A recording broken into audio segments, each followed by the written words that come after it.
all day from yesterday, say at lunchtime, all day until this morning. all day. Okay, I'm just trying to say. I know. Okay, so All day.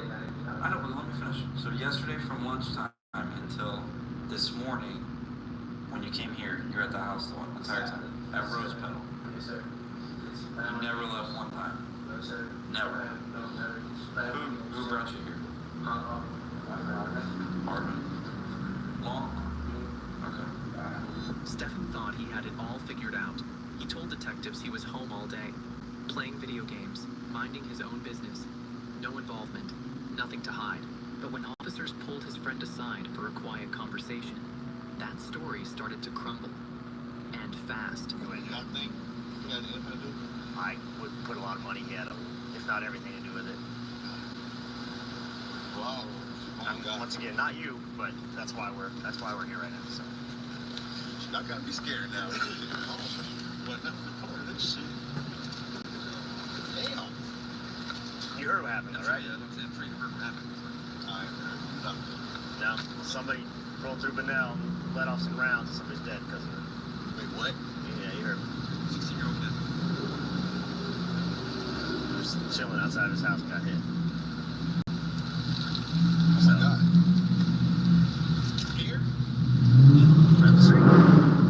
Last night at what, 10:30? It's really big on one side of the street. He's very nervous. The fact that I'm sure he gave a shirt. He's smoking a vape right now. Yeah. Oh, he's shaking.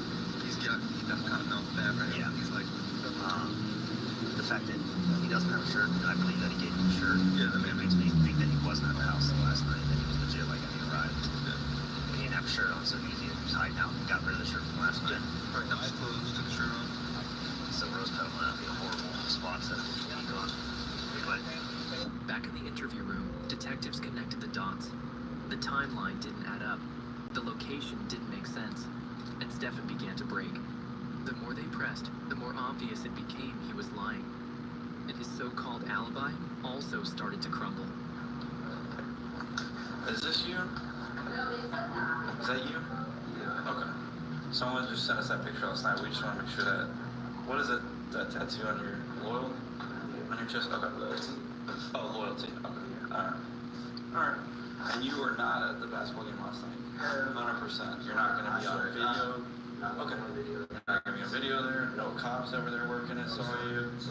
Because I guess there was like a fight at the basketball game. No, I'm not saying that you were involved in the fight, but I'm just saying you weren't there, you weren't on camera there. Okay. Because you understand that while we're investigating that if you were there, it's not illegal for you to be there because it was before. Okay, I understand. But I'm just saying that if you were there, that's okay. But we just don't want to catch you lying to us because then we're like, whoa, why is he lying about this? Exactly. Okay. All right. Okay, I got you. Stefan thought he was just stopping by to change his probation hours, but detectives had other plans. Hours after a murder, he walks into the station like nothing happened. That wasn't a coincidence. It was panic.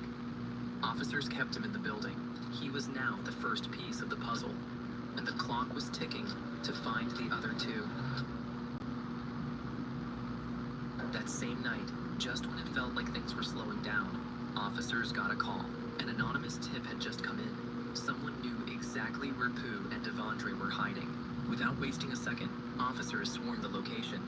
It was now a race against time. If these two slipped away, it would have been the end. Hey, sheriff's office, get your hands now. Don't move. Don't move. Walk down the stairs. Come down the stairs. What's your name? What's your name? That's her. Hey, don't move. Walk down the stairs now. Stay after radio. We got 2 by 404 South Church. Stand by. You move, you get bit. You understand?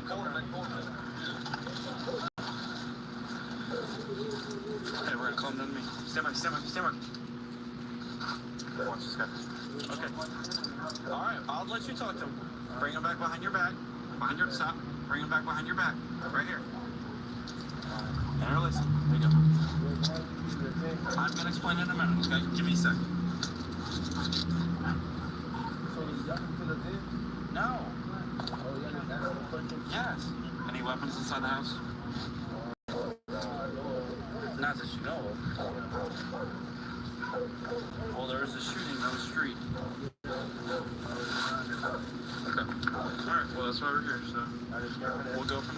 was going. Yeah, that's where they said everyone came from. Bigger bar right there.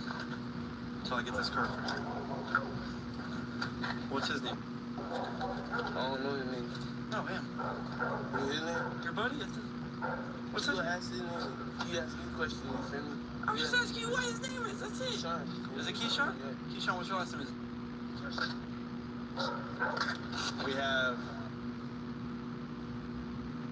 detained at this house on South Church. And just like that, they had them. All 3 suspects now in custody. But arrests weren't enough. Witnesses said they saw them, but in court, that means nothing without hard proof. Now, officers need the last pieces of hard evidence, locating the SUV, as this could single-handedly destroy the case. The very next day, officers found CCTV footage of the SUV. They ran the plate, traced it back to an address. If the car was there, this case was about to snap shut. But when they got there, something was off. What they expected to be a straightforward recovery turned into another dead end. She had called in about the car, and that's really where I was just following up on that to find out. Because there's a little bit more to it than that Okay. going on now. Apparently, this thing that happened with the kid being shot, Manel, she says, I was held hostage for a long time. I'm running. There was a shooting last night. That guy held me hostage, and he's behind it. And he's after me, and he's running. Or I'm running. So she's come up with some wild stories in the past. So I didn't know whether it was true or not. Okay. But she says he goes by the name of Ed Boyd, and his real name is Eric. And he has her car right now. He's Okay. the one that's been he's took it basically to the car away from her. Okay. And I have no idea where she's at. I've asked, where are you? Can I come see you? Whatever. Nothing. No, she doesn't want me to come involved, I guess. Okay. Officers pressed for answers until they got a phone number. That lead quickly set the stage for a critical meeting. If they had any hope of finding the SUV and securing solid evidence, this next conversation had to deliver. What kind of drugs does she use? Oh, well, we thought, because she's in the past told us she was going to kill herself because she didn't feel like living or whatever. So we did a Baker Act.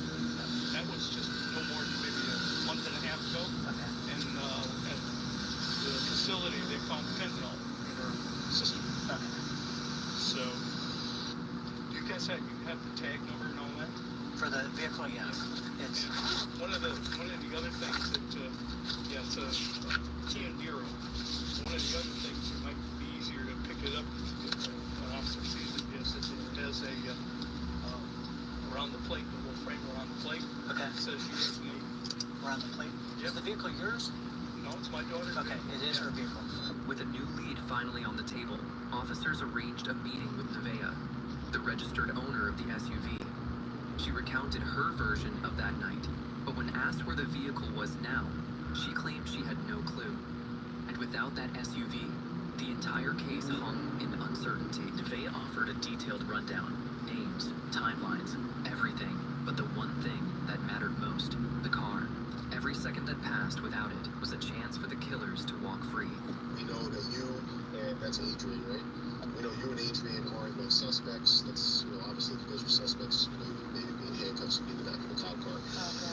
So that's not why we're here. That's not why we need to talk to you. But this vehicle has been identified as possibly being involved. And also there was an incident 2 days prior to this shooting where this vehicle and you were involved in some other altercation that occurred. Yeah, an altercation that occurred in Benel. An altercation. Yes. So you had made a report, or you had at least spoken to an officer in Benel. Okay. I've been going to work. I never talked to no officer. Do you remember January 10th, 2022, which was five days ago, at the Phantom Chef? Officer Adrian Zapata. Nobody talked to me. I watched you talk to an officer on podcast. Okay, Okay, is that you trying to, like... No,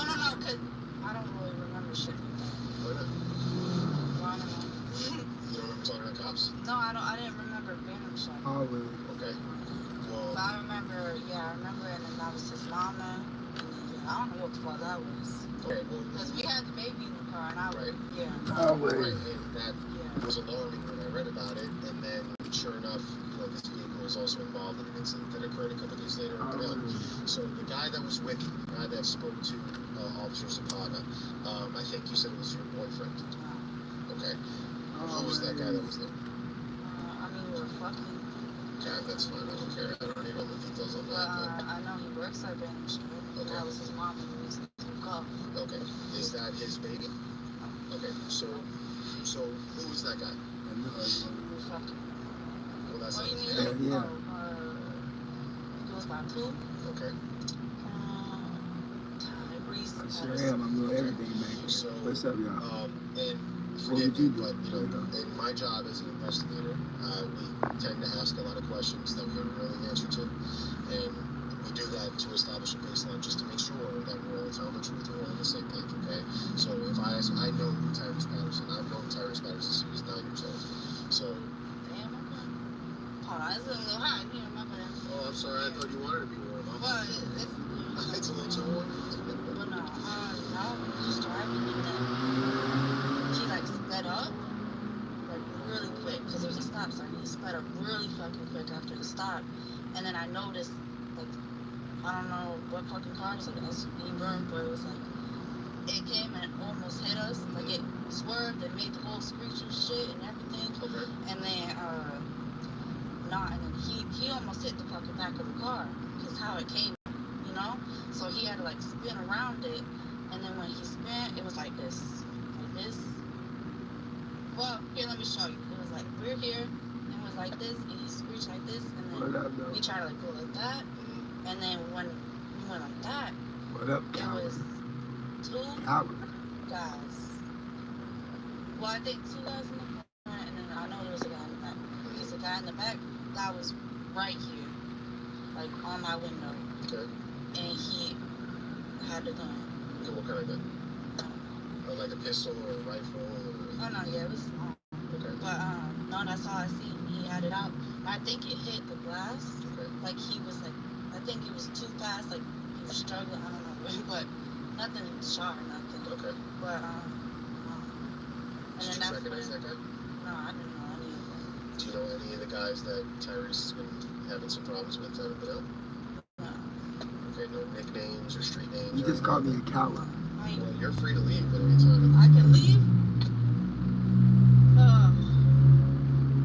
Did they tell you you weren't allowed to? Yeah. Are you for real? Yeah, you showed up after we got here, no? Yeah. Are you serious? Yeah, I've been 100%. baby free. I could have been doing. Oh my god, are you fucking serious? Detectives now had the witnesses, they had the suspects, and even a key insider willing to talk. But the Kia, that was the missing link. And then the very next day, everything changed. Hey, how you doing, man? Sorry to bother you. So, we've got someone reporting a car stolen, and for whatever reason they said it's been in this area, and they're insisting that it might be in this garage. Would you mind just popping the garage and just make sure it's not in there? Is it the Kia? Yeah, that's the one You that called me. reported You called me a coward. We was waiting for it because they had left it. Who's doing that? Have you seen it? Why are you talking to anybody?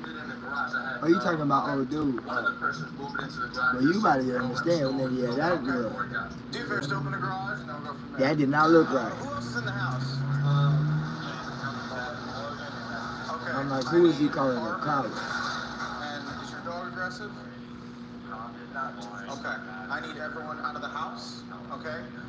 We're gonna come with you because we're gonna be securing the house right now. Bro, stop talking about money. Who has the keys? The keys were in the car. See, y'all rapping. That's why you shouldn't be blue. You ain't blocking nobody in the chat. You seeing all these negative comments. That's why I should take your blue. Cause y'all ain't doing nothing in the comments. Nigga, said both of y'all use blues, y'all blue. What y'all be talking about? Y'all ain't doing nothing with nobody. Just seeing people talk shit. That's what I'm saying. I can do my own shit. I'm put y'all niggas in time. That's where we're at. That shit weird as hell.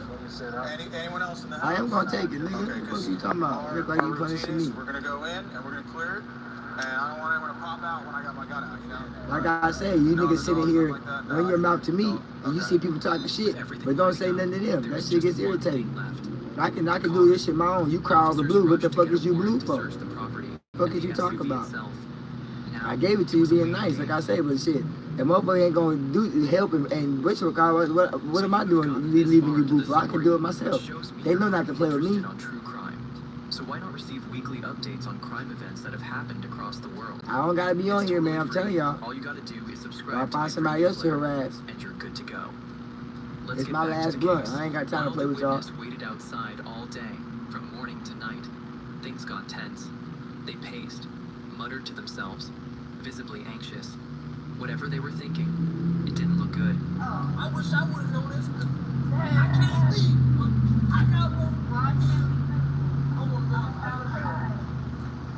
I'm going back to the crib, man. That's all I'm going to do. Nobody's really doing.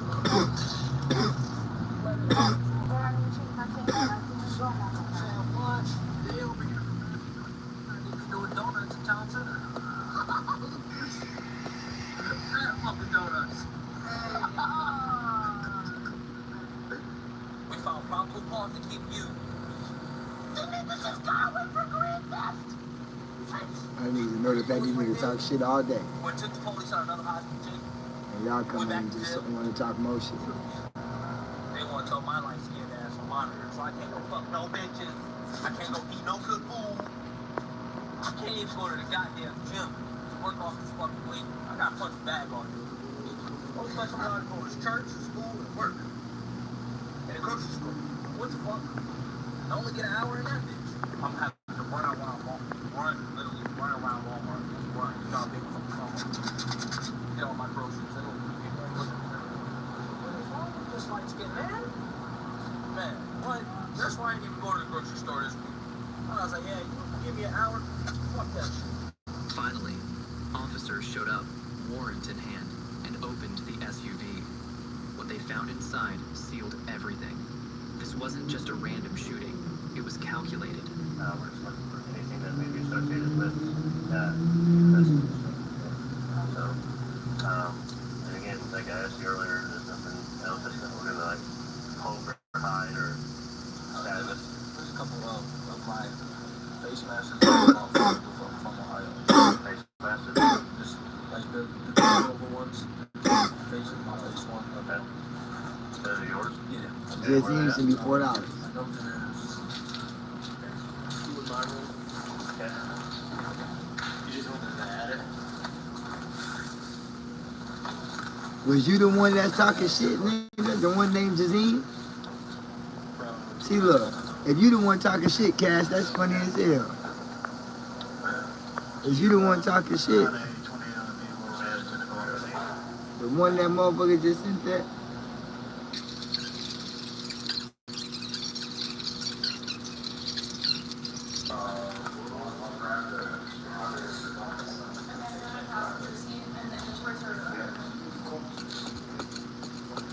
Look like the same picture.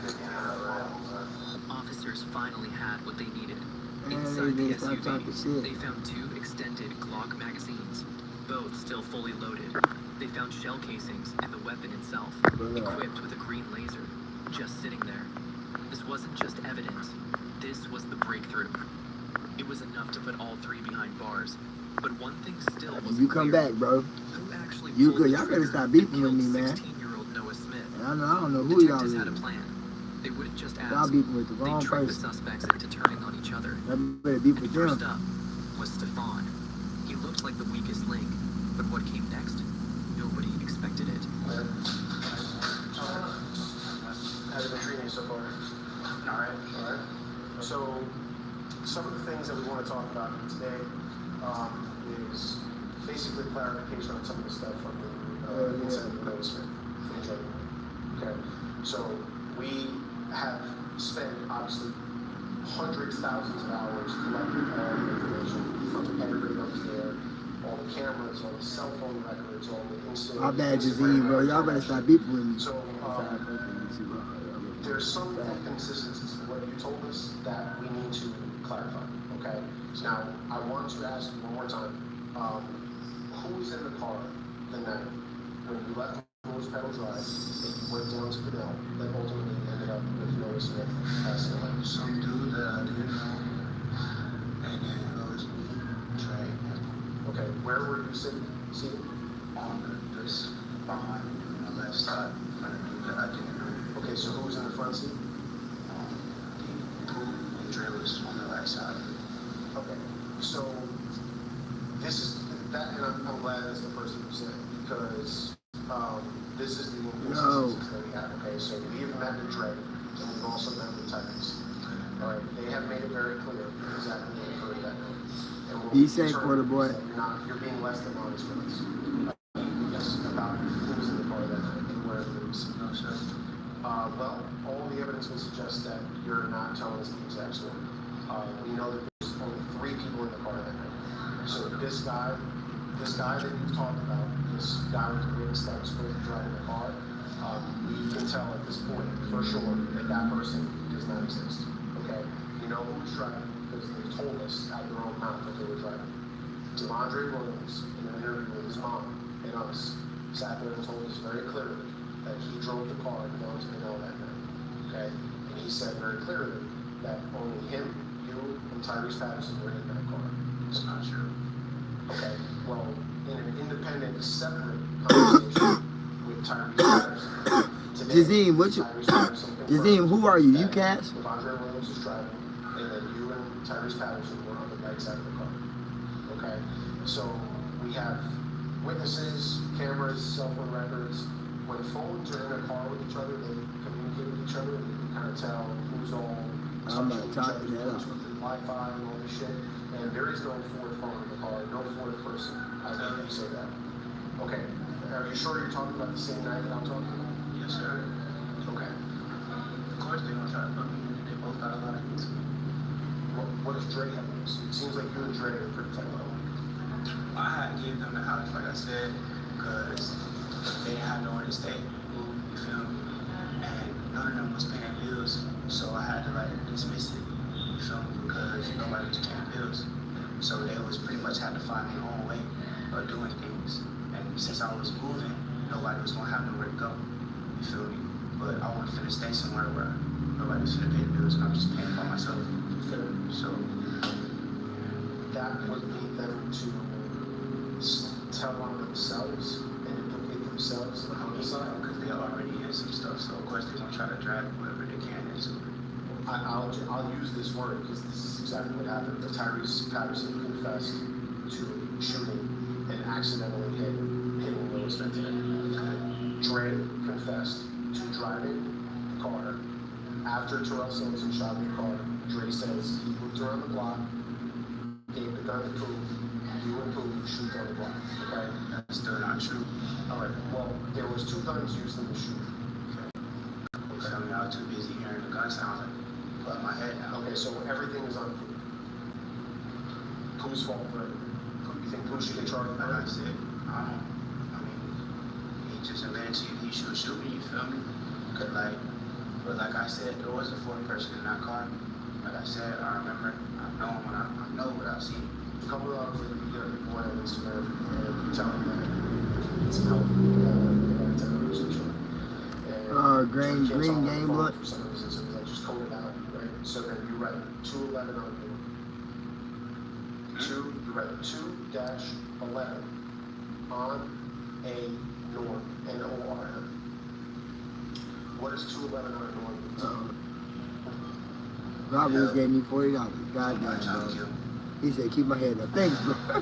Okay. Bro, I appreciate Any that other shit, lies you bro. want to see me look me in the face and disrespect me like That's, that? bro. Just get that out. Robert, I owe y'all my life. 211 on a norm. Does not I look swear right, to okay? God. If you don't think that we have access to all this old school GP shit, Oh. just pull up. Shout out to Robert, y'all. Shout out to everybody that's hitting my Oh, cash. okay, so I I'm swear not to just, God. I'm not gonna sit here and no, lie to you. that's exactly. I'm trying to. I truly appreciate You it. say you're a very bright young man. You come from And a I good say family. I truly You have a good appreciate it. situation at I home. truly You have a stepdaughter. You have a girl that's probably willing to marry you. appreciate it, bro. Okay. Now that girl also drove a car. that I know, ended up bro. It's killing it just means more than what I can show. You know what I mean? Most people, it just, bro, that means a lot to me, bro, because I know I don't deserve it, bro, you know? So it's just always one of them things. Anytime I get anything, it's just like, you know, this shit though, man. But I truly appreciate you, my brother. I truly appreciate it. What's up, Tanya McTanya? Hey, Booty Bop.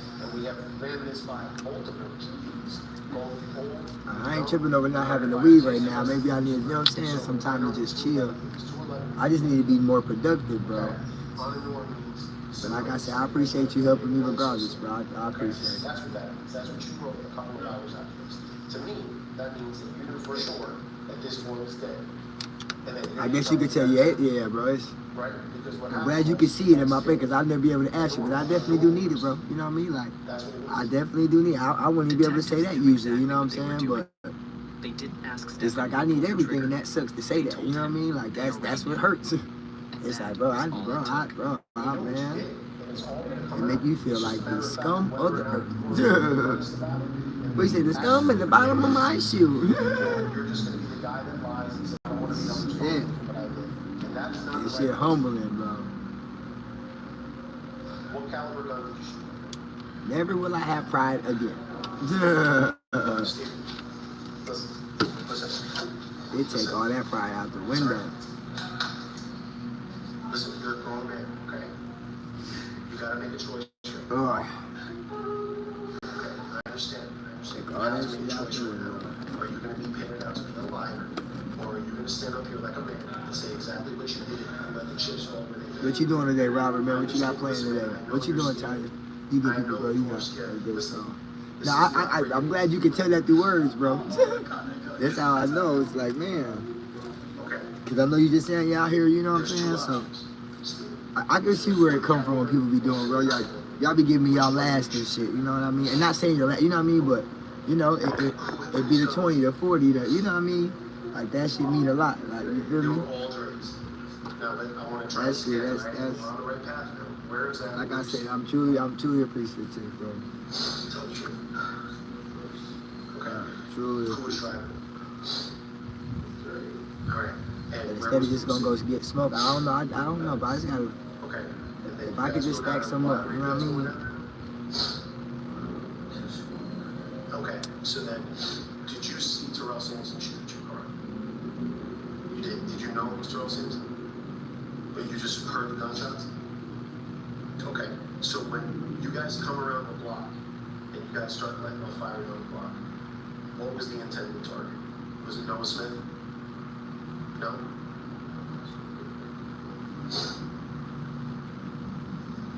You don't know that who was aiming for? Okay, who were you aiming at? Huh? You were aiming at Terrell? Did you see him standing out there? Did he still have a gun when he was standing out there?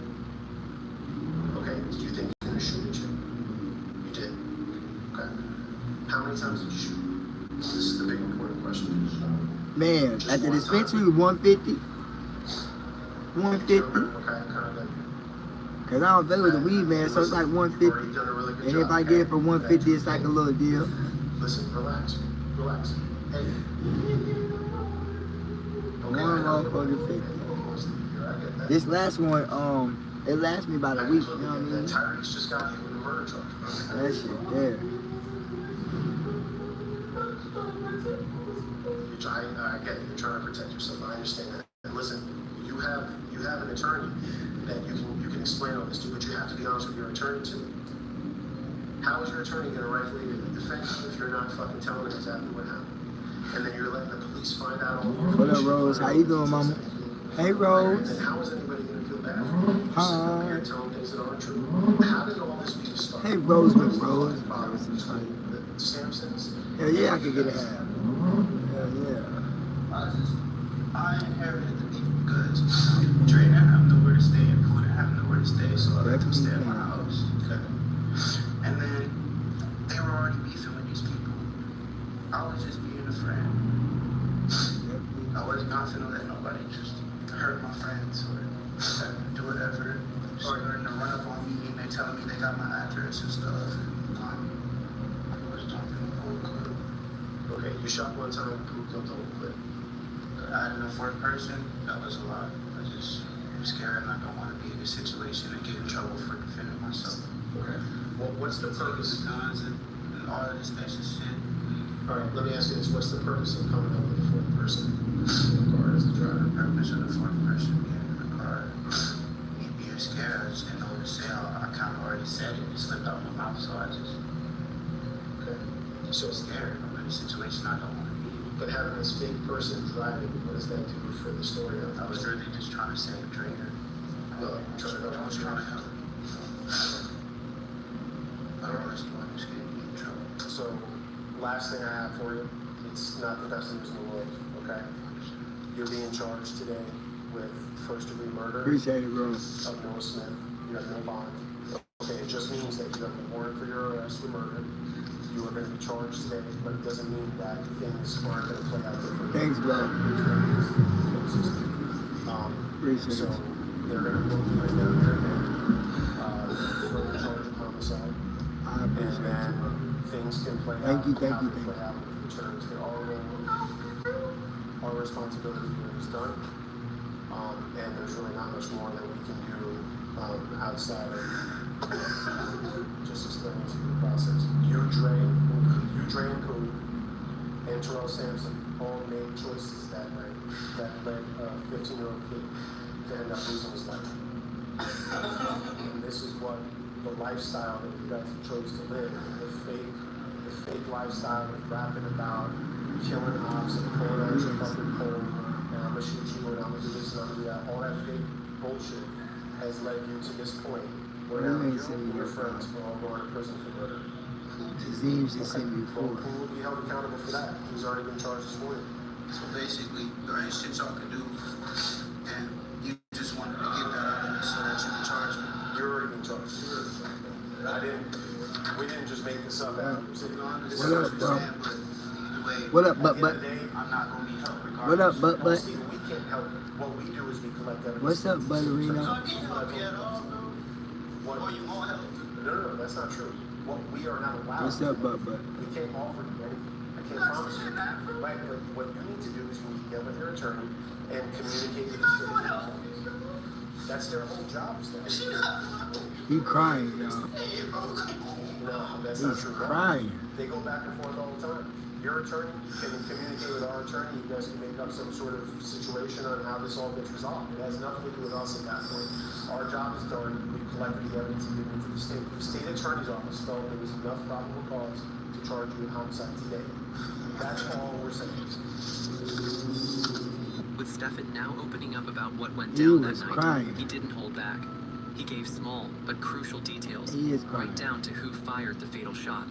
According to him, it wasn't him. It was Pooh. The detectives knew what they had to do next. They brought in Pooh, laid out everything Stefan had said, and watched closely for his reaction. We're going to show you a couple videos on this laptop, okay? It's just to make sure that you understand what you're up against. Because we really haven't had a lot of opportunities to talk. Appreciate it, bro. Waste your time to come in and say, well, What you got going, Robert? What you doing, bro? Any clarification on what's going on? Sorry I be so bored, bro. I just be sitting here watching this little cop shit. You don't have to watch this. You do have the right to an attorney before we watch it. I'm sorry, you want to watch it? Go ahead, just pop the screen. So just so you understand, this is me, Sergeant Christopoulos, Tim, I'm sure you know who that is, and then this is Mr. Bonner Williams. Swear on God that you did not shoot at no one. I swear on God. It was only two guns. That one and that one. That's only good.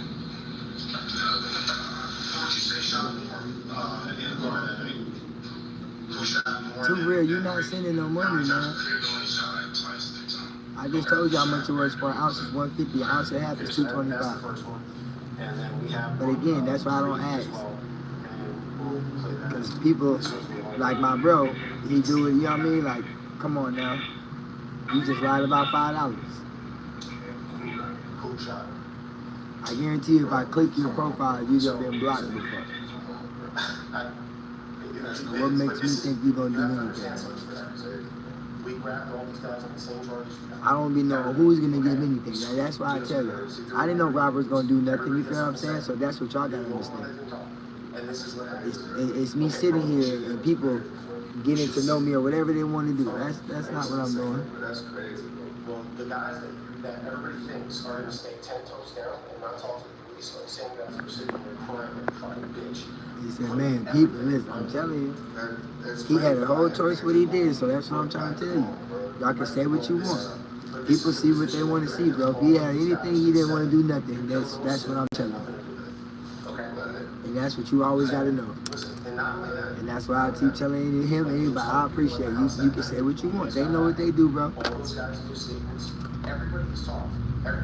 You know, I'm sitting here, and guess what? If he didn't do it, guess what? I wouldn't have known. So y'all got to understand. I know y'all love me. Exactly. Love you too, Tom. They just can't understand me. I can't sometimes. These people love me, bro. It's just, you feel me? It's just great. They love me, and it makes my day, because I love them too. But I question it too.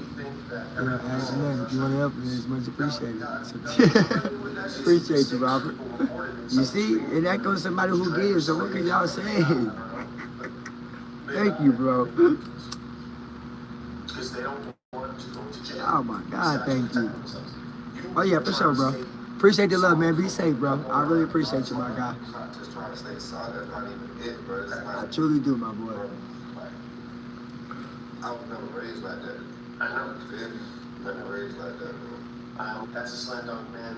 There's no doubt about that. That boy's going to the road for probably the rest of his fucking life. But you know what he's going to do? Is he's going to want to come forward and try to cut time off of the sentence by putting you as the one responsible for knowing. Don't let him do that shit, bro. All three of us responsible for that. He drove a man creek shot. So how the fuck can I be the only one responsible, bro? Y'all know that, bro. Y'all know that. I'm not just one responsible for no being killed, bro. Give me some time, alright? Give me some time. I promise you. Okay, we are going to continue to investigate this. We're going to continue to find every single fucking piece of evidence that we possibly find. Because I'm with you on exactly what you're saying. Okay, just listen. I appreciate you. At Me and first, Rose. Pooh kept quiet. Marquise, you a troll. Silent. But as detectives Appreciate laid out you, bro. every word from the others, the pressure cracked him open. He realized the finger was already Oh, my pointed at mama. him. Oh, He was my hit with the who? same charges as Stefan. Devondre, now facing his own I don't want to say what's going to happen, but like I said, if I get out of this soon, bro, I'm telling He you. claimed to have information It's a that lot could of shift stuff, the you know. spotlight and maybe even You change strip me how of everything, but played I out, done learned some but it shit. proved to be more than a challenge. They said you wanted to talk to me. I done learned some shit. I done learned some shit. You don't have to talk to me. I thought you wanted to talk to me. You can go back and forth. Time, bro. Can you take me down to get my phone so I can show y'all something? The phone has already been collected by the detectives. Nah, this is my new phone? Whatever you have in your property. Nah, why y'all collect that one? I thought that was the only one. Hell nah, that's somebody else's phone. Which one is it? See, that's crazy? Let me see. It is not, because I can see it. Yeah. I went logged into some shit and put some shit to you. So you gonna let them get my phone? Why do you just do that to This is yourself? what I was told earlier, man. I can find out. Y'all know I can see that, right? That's crazy. I can see who trolls me. Shit on Instagram? I can see it. I love you, Booty Bop. Ugh. The phone is sitting in evidence. I can have it released. It's Sunday. I'm gonna bring it right now. How if I can show you, I'm gonna show you some real shit.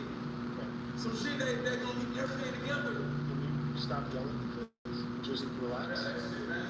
That's crazy. Well, that went well. In the end, all three men were caught, charged, and convicted.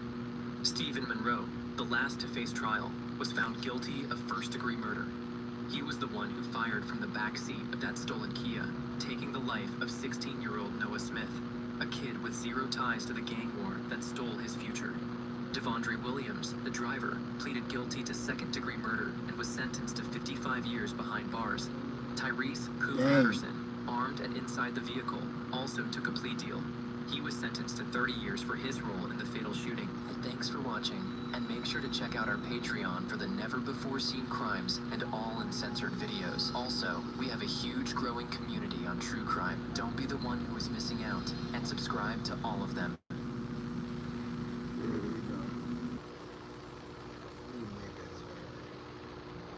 Just niggas. Just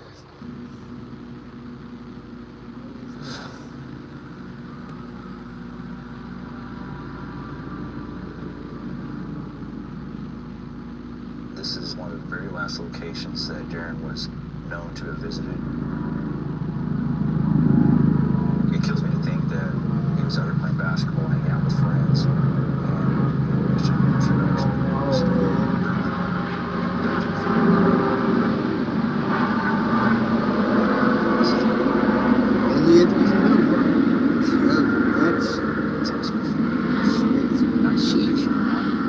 This case stays with me.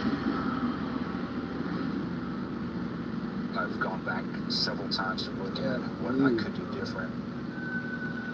It's frustrating, it's sad, it's something that you never forget.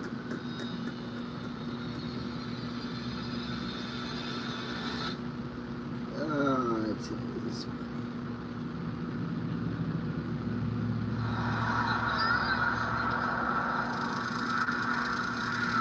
My brother, he was smart, he was funny, a great athlete, he was on his way up. He always played with me. Daddy was like one of my closest siblings. When I needed him, he was always there. He knew how to show his love. My mama's voice, when she found out it happened, it just broke me. He's too young.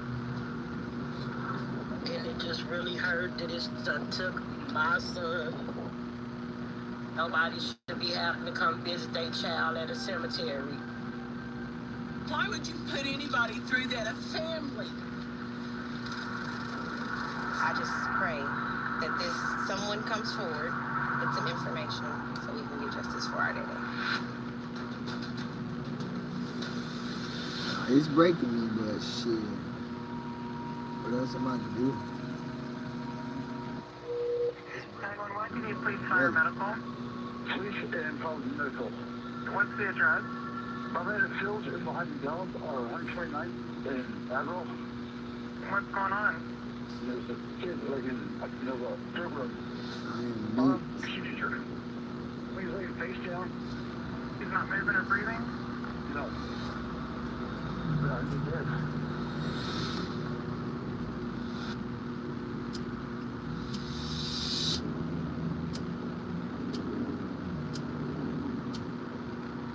To East Tulsa. Callers stated that they found a body next to a dirt road in the woods. It's Chase's first case. He's going to prove to us why we chose him in this unit. No pressure.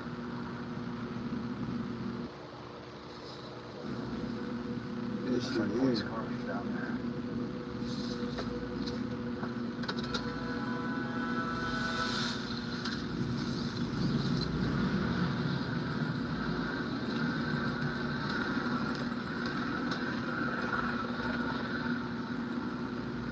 I break every day, y'all. Y'all don't see how y'all don't see it. I just can't get right, bro. I'm telling you. I can't even lie to you, bro. This shit. Just don't make Somewhere in there. sense.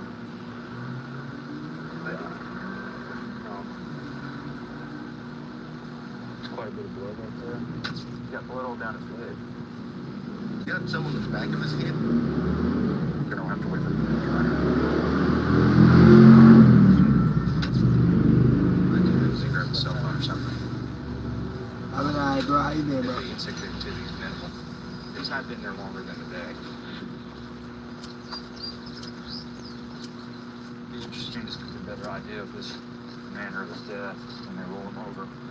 While detectives wait for the medical examiner, My name's Detective Callan. Callan speaks to the 911 caller.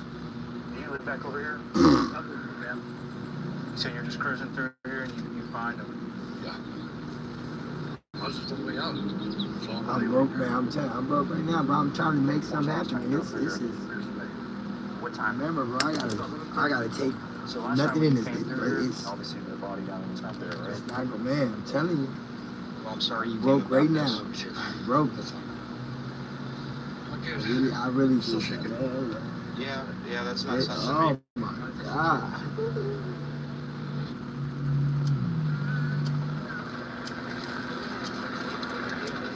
I don't ever want you to think not.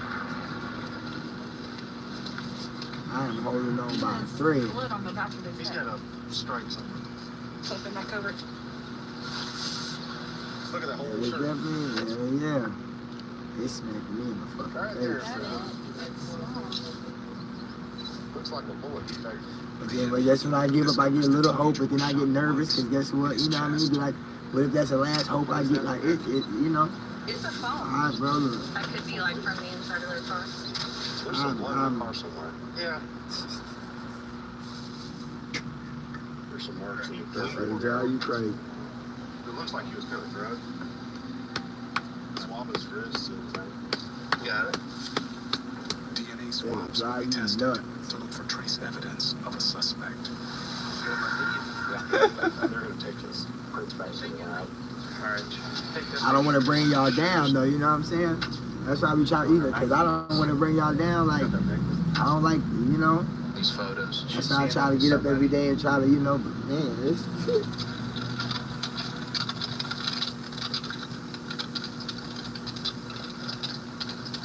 It's not your fault.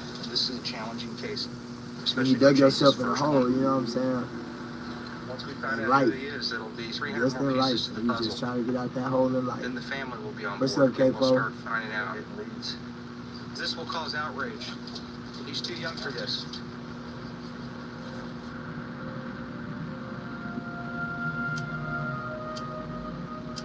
It's the gang getting Back at homicide. See if we can get at this young man. Yeah, exactly. That's one thing I don't like to do. Update from the I don't want to ruin nobody else's day. It's not their sister. My day out there, I don't want to ruin nobody his else. fingerprints. I've got those sent off. The team hopes releasing photos of the victim's shoes and necklace to the media will drum up a lead. Meanwhile, monitoring the city of Tulsa 911 calls to see if anybody calls about a missing person. We begin here at 5 o'clock with a homicide investigation. Detectives desperately need your help to identify a young man found shot to death. The body has no identification. Police say the victim may have been from 14 to Yeah, like 20 a years motherfucker. old.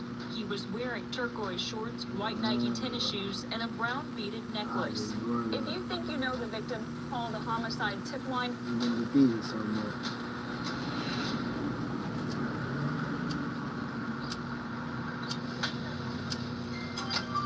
An hour after the broadcast, This is Sergeant Walker. a woman calls in. Darren Wilson. She says her fiance's little brother, 16-year-old Darren Wilson, has been missing since last night. Also, his mom has seen the pictures. She recognized the shoes and the socks. Does he have a Facebook page? It's under his name, Darren Wilson. Get this pulled up. Let me do a little bit of work here, and then I will call you. All right, bye-bye. So this Facebook page.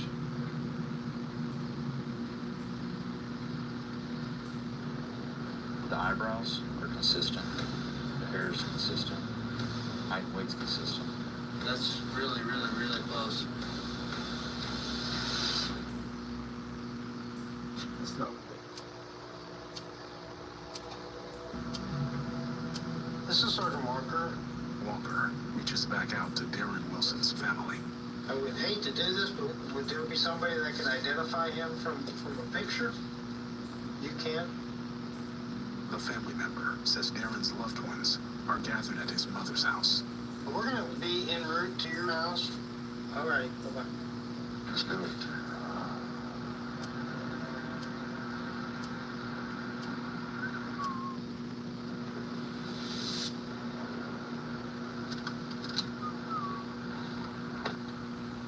Hey, I'm Detective Calhoun. I'm going to show you a picture. Calhoun shows Darren's brother's fiancée a photo of the victim. Oh my God. Is that him? Yes, it's him. It's him. I know you heard. 16-year-old Darren Wilson, known to friends and family as Day-Day, attended East Central High School, where he played football and competed in track and field. I love y'all too. He had hopes of going to college and playing Division I football. Darren leaves behind his parents and 3 siblings. Go get some chicken nuggets. Want to go get some chicken nuggets and an ice cream? Well, he was shot. He was found in a field. Yeah. That's what I know. Wow, my baby gives me fire. I'm very sorry. You really need you guys. Oh no, you cool, bro. You need people who you might have been hanging out with last I night. appreciate it. I don't want you to do no work, bro. You cool as hell. What time was that? That was around 5 yesterday. He said he wanted to go spend the night with his friends. And I said, okay. You go give me some chicken nuggets or something. And I said, I ain't got no, I ain't. Darren's mother says he used his phone. We ain't gonna make it to the dispensary today. We'll have to wait till the morning time, which is cool. If there's any way for us to find these people, we're going to do it. Take care. God wanted help. A family friend. Like I said, the best thing to do is wait till I can get it, you know what I'm saying, that, because if I get like a 3-5, you know what I mean? I just gotta be smart. He says Darren had recently been I can go without it for a little bit. money. Like a month ago, I talked him off. He got out and traded me and got back in the car. I didn't speak nothing bad. Well, this is crazy. This is him. Oh, that's what's up, bro. Well, bet. That means I'll keep it on for as long as I can. Facts. Let's go. Someone's loved one who just lost their child. Say less. You can instill a little extra motivation to really want to solve it. Appreciate that. Your family wasn't able to elicit a whole lot of information.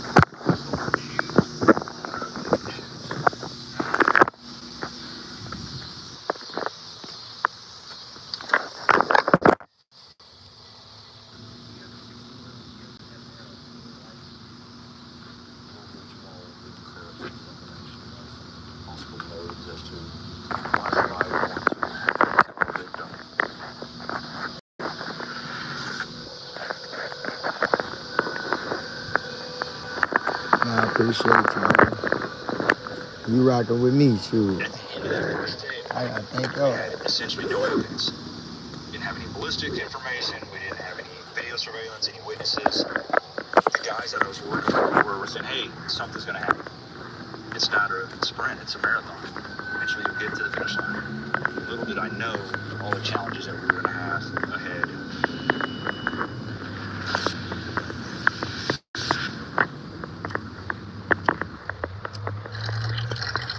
The next morning,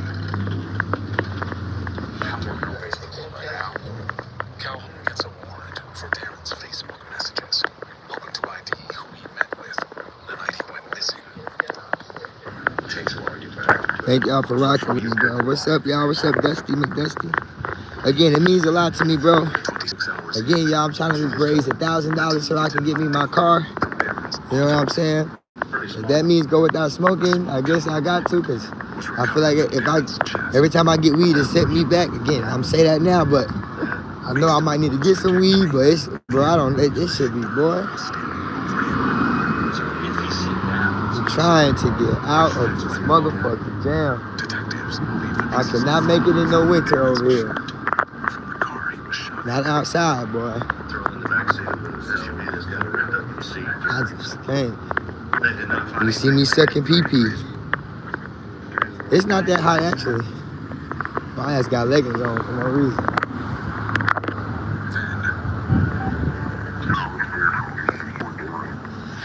The team gets a recorded tip from the Crime Stoppers hotline. It just looked like that right now, but it's a little breeze. Calhoun sends a text It's to a the little tipster breeze. and immediately hears back. He text right back, said I can talk. The tipster says he'll meet Calhoun at a strip mall. That's what I'm saying, bro. I get a ride, I'm good. I get a ride, bro. I can get a job. I can do anything. On my feet is just I can't. You know what I mean? All I can do is sit here, bro. That's exactly the problem. I got so many opportunities I can do with a car, bro. I got a license just sitting there. You know what I mean? Jobs just waiting for a person with a license. The dude said go to top line and stuff like that. You know what I mean? How well do you know? Be a cab driver, you know. The tipster says he and Darren played football together. What kind of stuff does he get into?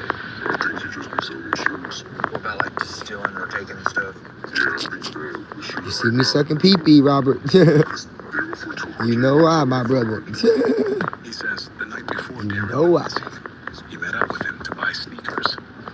Okay.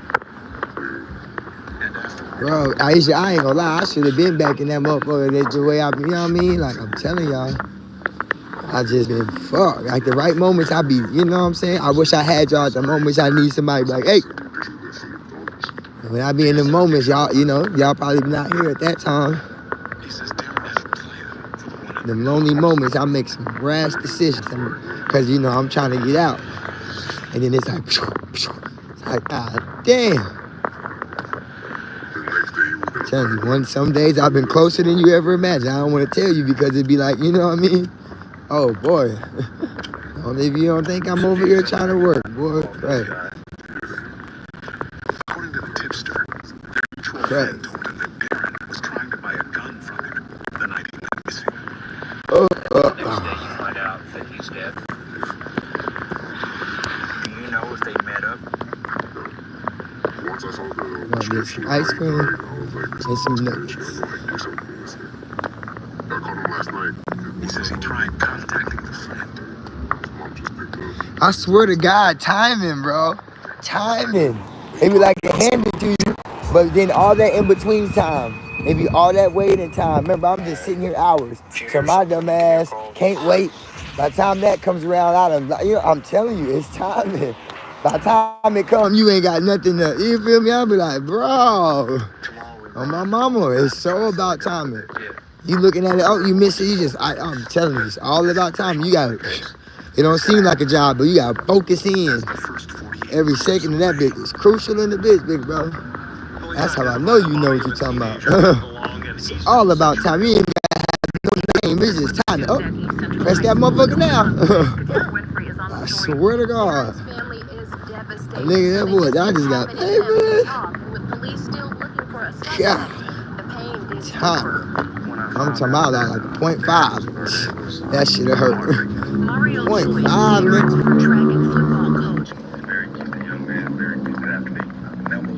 It's life, it's life. Oh, I'm a 5K1, I swear to God. That's why I don't want to say nothing, bro. I swear to God. I swear to God. I swear to God. That's why you don't want to tell nobody. You're like, bro, you don't even know how much I was, you know what I mean? Like, bro, nigga, play with that nigga all the way. Nigga don't even want to tell nobody. Shit. And nothing to show for it. Nothing to show for it. Ah. Boy, you funny.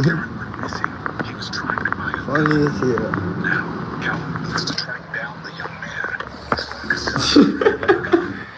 And the day and the night, I swear to God, nigga be down to his last Mohican, but then it's like having to stop. The tipster's friend. This shit be so crazy. For his mother. This shit be so crazy. Of the tipster's friend. My name is Detective Calhoun. I work for Tulsa Police. I'm calling about your son. Look at my friend. How you doing? You remember me? How you doing, friend? I don't know. She is my friend. I'm having a Somebody's been, hey, it's okay. ¿Cómo estás? Can I speak you in Spanish today? Can I get the dollar ice cream cone? And your 2 for $6 nuggets with barbecue sauce. You said the 6 nuggets, right? Yeah, I want 2 of them. Yeah. 2 of them, and you said barbecue sauce. Yes, ma'am. Anything else? That'll be all. Oh, right. $5.25.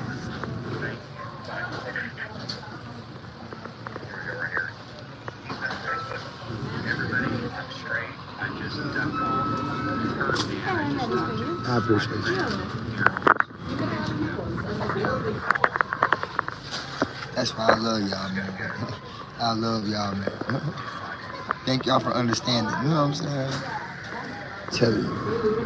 Thank y'all for understanding. Nice shirt, bro. That shirt fine. I love chicken nuggets, as you can see, y'all. I love chicken nuggets. Call me a chicken nugget man.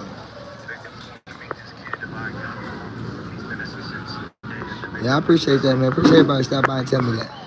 Thank y'all for saying that. You know what I'm saying? That really means a lot, bro. You know. I ain't gonna give up, but you know, I gotta get something together, bro. You know. Y'all doing way too much. So I gotta pick my shit up. I gotta pick my shit up. Just know, your boy is more than appreciative of everything y'all do, bro.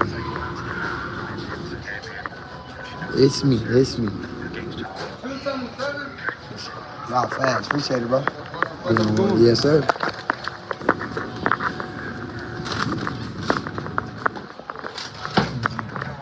Here we go. Appreciate it, bro. Appreciate everybody who been hooking your boy up. As you can see, I'm cheap as hell.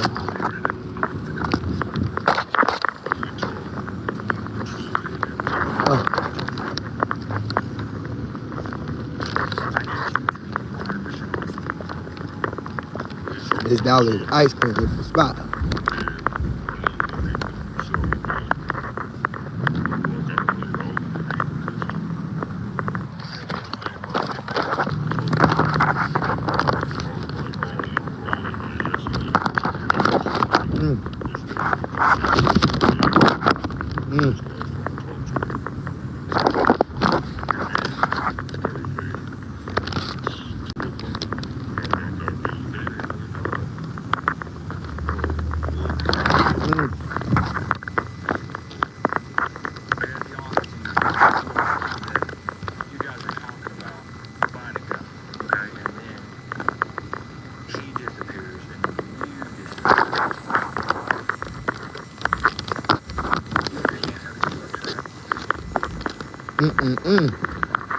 Sorry, y'all. I'm not eating that motherfucker. Like mud.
Yeah, it is. It's hot, nigga.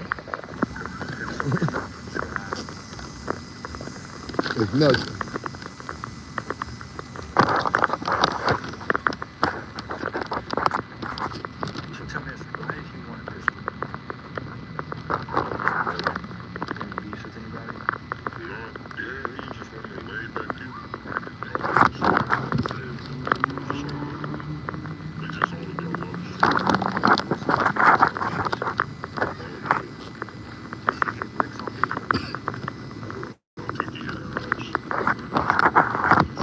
Here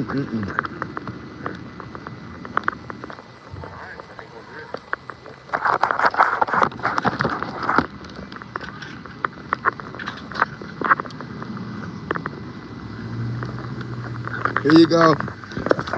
No problem.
Hey, coming, bro.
Thank y'all for kicking with me even though y'all bored.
Warrants detectives spot the father approaching his room. And like a couple guys go ahead and get up there on the door so he doesn't get back out through. Alright, I'll follow in behind you guys.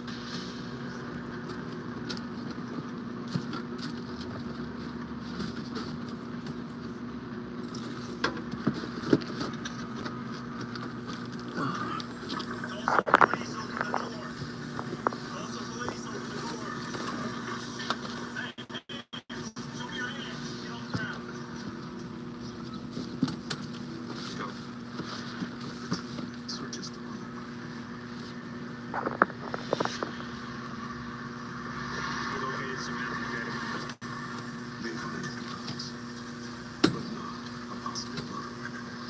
him downtown.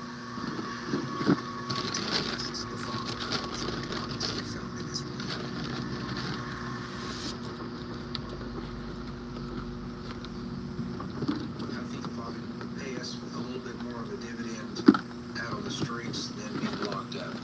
Detectives will let the father go if he can help them find his son. Hopefully he'll be able to shed some light on where his son is actually at. When Calhoun interviews the father, he agrees to help track down his son. Dad is going to check on some things and get back with us. Hopefully he'll come up with something concrete. Days after speaking with the father, he gives them a location for his son. Here's my detective in here. And they bring him in on his outstanding warrants. Let's go do this interview.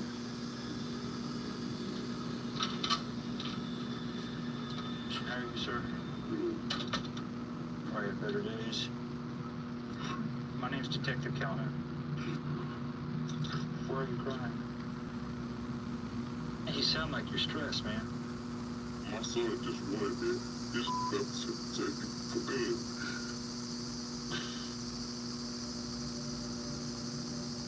Here's the thing, man. You want to talk to you? Because I'm going to talk to you about Day Day.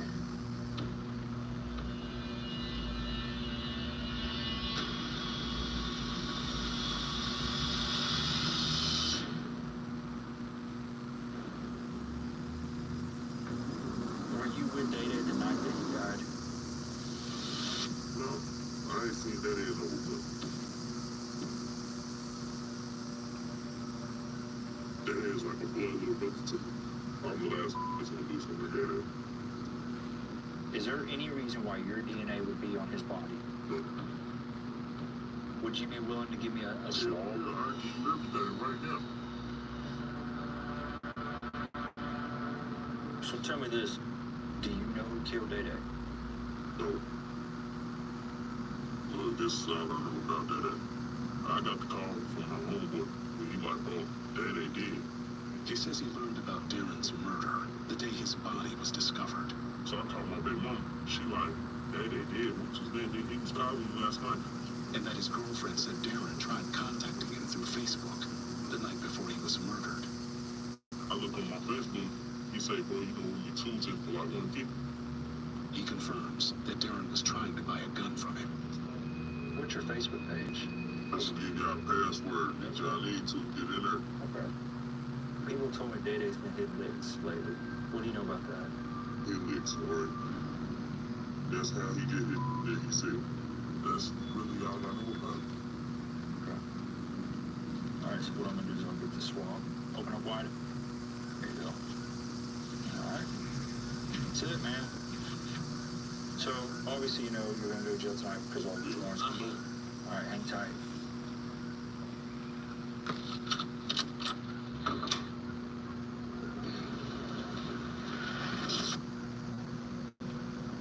The second man's DNA was compared to the sample found on Darren's ankle, but it didn't match. Another month past an investigation, and we got Darren's Facebook records in. We found no evidence of Darren meeting up with anyone the night of his death. I thought about this case all the time. You don't want to overlook something so small because that could be a big clue to break the case. The victim was so young. He did not have an established phone carrier, didn't have a job, so it was a lot more challenging to try to figure out his daily activities. We just didn't have a whole lot to go off of. And the case went cold for about a year.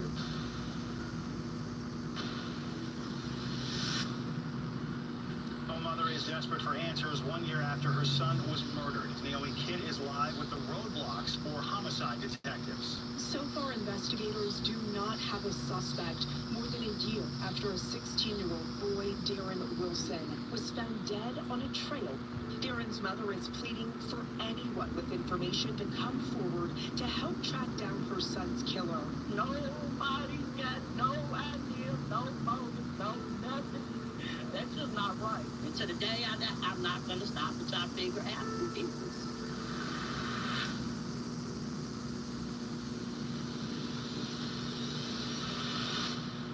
Finally, 13 months into the investigation, Tulsa PD brings someone in who claims they heard information about Darren's murder.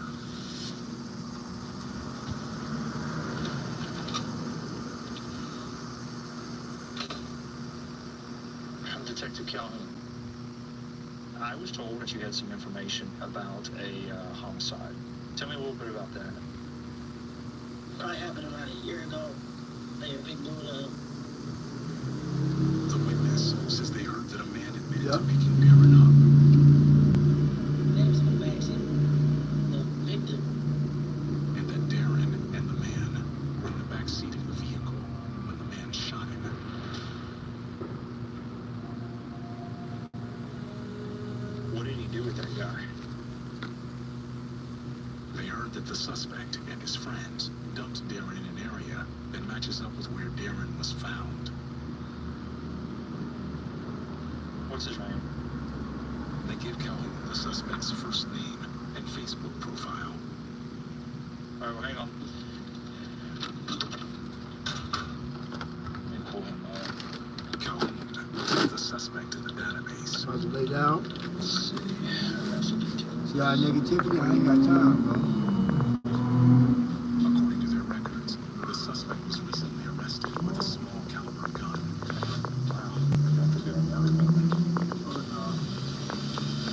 I got it. Potential suspect was arrested with a pistol. I'm gonna hear from my boy Robert, who listening to me while he drives The truck. suspect was released I from don't care custody, about what y'all talking about. but his gun is still in police evidence. It'll humble you when you gotta sleep outside like this. Suck my pee-pee, yo. I could cut the comments off. Matter of fact, ain't nobody talking anyway, right? So we gonna cut them off. Potential suspect. 2 months later, The gun came back negative. the gun did not match the murder weapon. But I got a search warrant signed for a buckle swab. Calhoun Play that game? for the suspect was How you gonna play that game? collect his DNA. Right here. There's nobody talking. I'm gonna check in every 15 minutes to see who talking. Then, But guess what? nearly 2 years after Darren's Y'all murder, wait till I be going to sleep to run your mouth. Calhoun is out working another case when he gets a call from patrol. Hey, what's up, man? He said that was him. The suspect finally turns up. Patrol pulls him over for a traffic violation.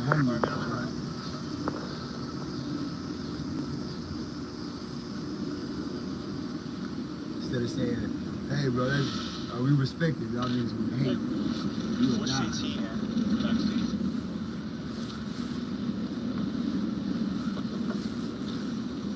Hey, go ahead, step out of the car for me. Because I asked you to. Hey, do you have any firearms on? It's a search warrant. You get for your DNA. Open your mouth for me.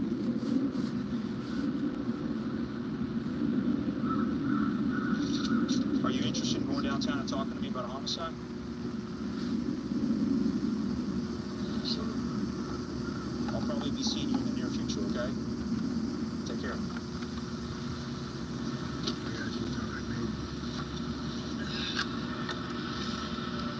I'm excited, John. There you go.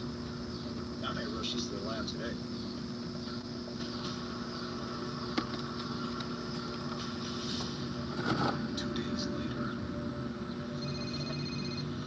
Miss Calhoun. Calhoun gets word from the lab. Okay. The suspect's DNA was not a match to the DNA found on Darren's ankle.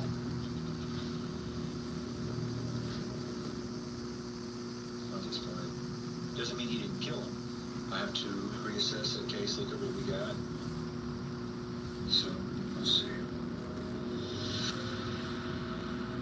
Calhoun worked the case for nearly 2 more years without any solid leads. It remains unsolved.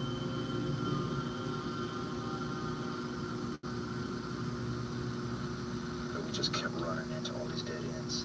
Unfortunately, we just never led to a suspect that we can make an arrest on. It's important for people to know that this case is still an active investigation. People out there in the community, if you know something, you can call the anonymous tip line. So it brings justice not only for Darren, but for his family.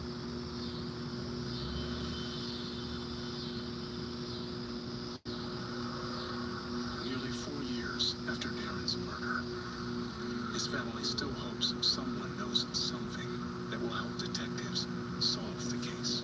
There's not a day go by that we don't think about him and wonder what could he have been and what would he Told have you done. stop playing with me. All I just want to know is why. Why too many people loyal to the streets? But the streets ain't there for you and your family. You got parents, right, and no snitching, all that other good stuff. What you gonna do when it's happened to you? How would you feel if I knew something and I didn't tell you in my shoes? I know it's stuff that you don't want to say, but if you see people is hurting about it, why would you want it to continue to happen? Just tell your part of the story if you know something. Like, it's not okay. I know my son ain't perfect, but I just want to know the reason why my baby got took from me.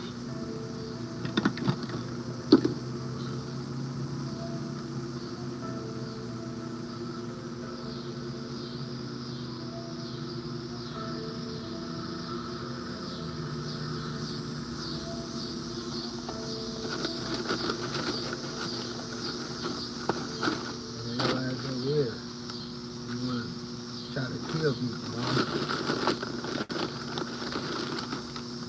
Now you.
See what I mean?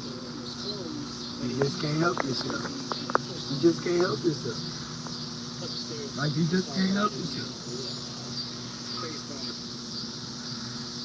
What's the victim's information? Matthew Weiser. 39-year-old Dr. Matthew Weiser, born in New York, joined the faculty of the University of South Alabama 5 years ago as an associate professor at the Mitchell College of Business. He taught economics and specialized in game theory. There's no witnesses, there's no video cameras. But do you know if he lives with anybody? I think he was staying by himself. Okay.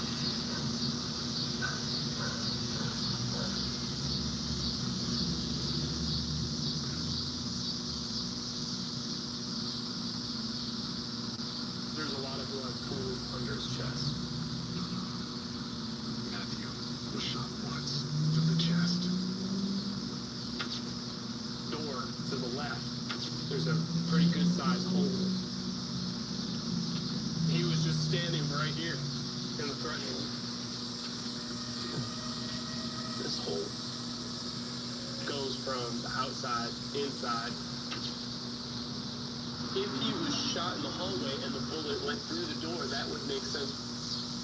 He may have heard some noise and then this bit rolled up into the hallway. He's actually confronted and the shot is fired.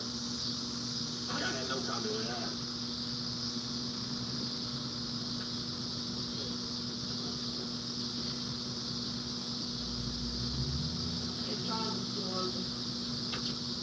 At the back door. Clearly, this door was forced open because you got all this wood. You can clearly see this kind of like sneaker print. So they had to then kick the door after they pried it open, broke the lock. They hit this, maybe it woke them up, and they walked in here, and they went upstairs, and they encountered him right in the hallway. They definitely shot him point blank, killed him in his own house. Scary. Makes me think of my wife right now who's at home with our son.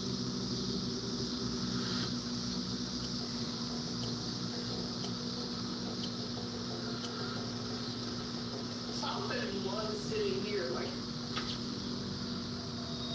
yeah, controller. Yeah, you're right. He's got a Nintendo Switch controller right there. Yeah, the switch games are over there, but I don't see it on Switch. The team finds an empty box for a Nintendo Switch, Maybe they stole the Switch. but no sign of the console. Yeah.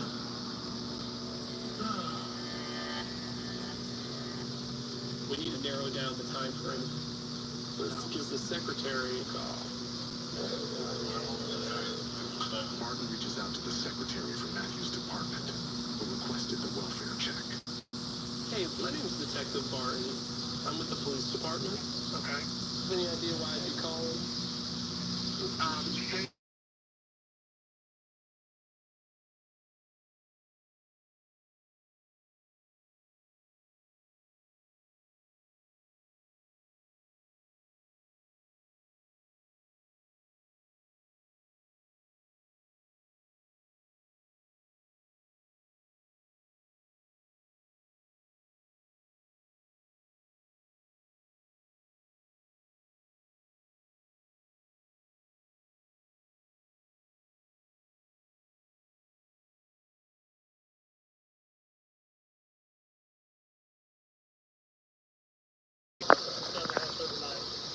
We can really start going through the house in the morning time, go through paperwork, whatever we feel like we need to do.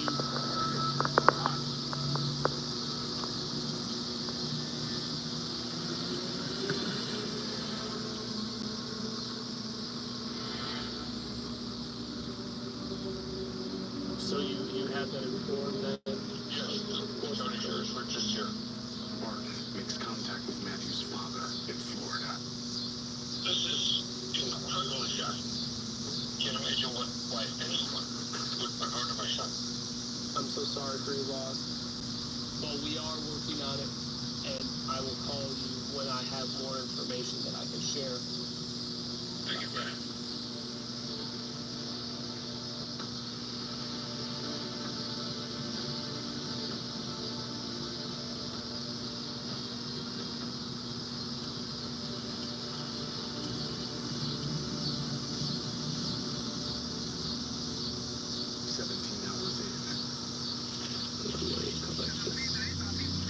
The team gathers Matthew's electronics and paperwork, hoping to find a lead. As far as we haven't driven all the way down this road, right, to check the cameras? I did go down this road and then back into the neighborhood. I went all the way through it. I didn't see it. Then homicide info. Homicide forwards a tip from a university student. Oh, alright. Yeah. Alright. Hey, this is Detective Barnum, police department. I guess you have some information. Yes, sir, I do. I'm from Curtis in Alabama, and I overheard a young man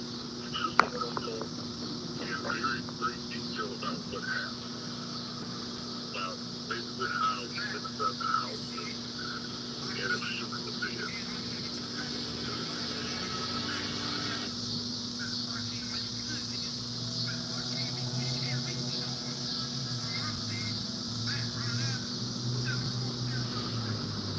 I know you want to remain anonymous, but this is very, very important that I speak to you directly.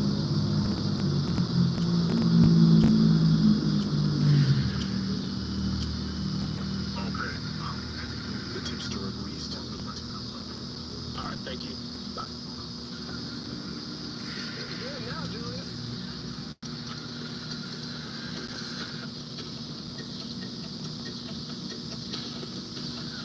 This could be right in the case.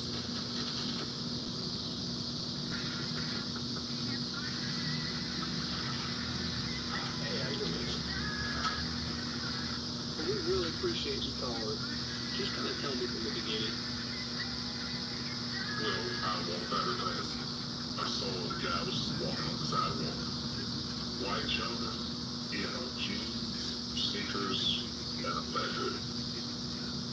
He was on the phone with someone, and the first thing I remember saying was he heard about what happened with his best kids. I did that thing.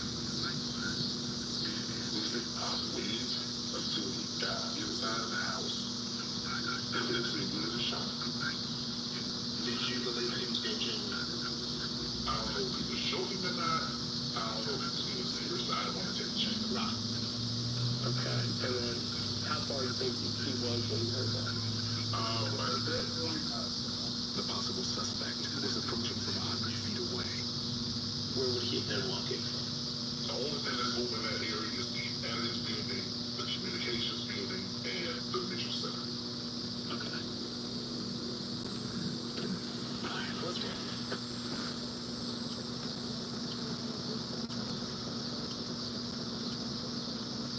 He's getting it. Got cameras.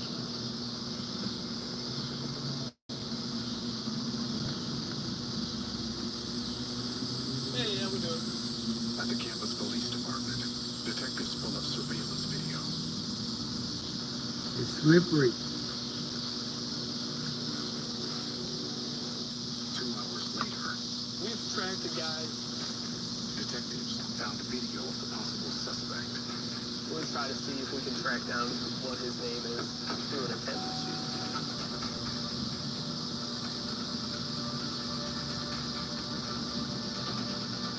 This teacher ID'd the guy that we found on the video. Hey, I sent you pictures of that guy. Martin sends photos of the possible suspect to the tipster. I just want to make sure that you're really positive about him. What up, bro? The witness said it's a good one. My boy, what's up, bro? Appreciate it. I'm just taking a nap. The witness said Love that y'all. was the person he was talking about. 19-year-old Joseph Edmonds has no prior convictions. He's got a car. He actually lives on campus. We're going to try to locate his vehicle and hopefully locate him. Homicide and Love university y'all. police search the campus for Edmonds' car. It's a Kia Soul, purple, gray. I want to be down here. Hold on.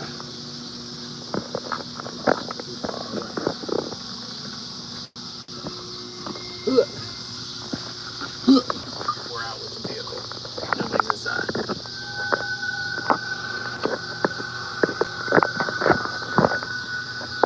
Hold on, he might be walking up to us. Hold on. This is the coming. Yeah, that's it. What's up, Kevin? What's up, y'all? What? Yeah. What is up? Yes, I am. Sure, it's the same. Yeah.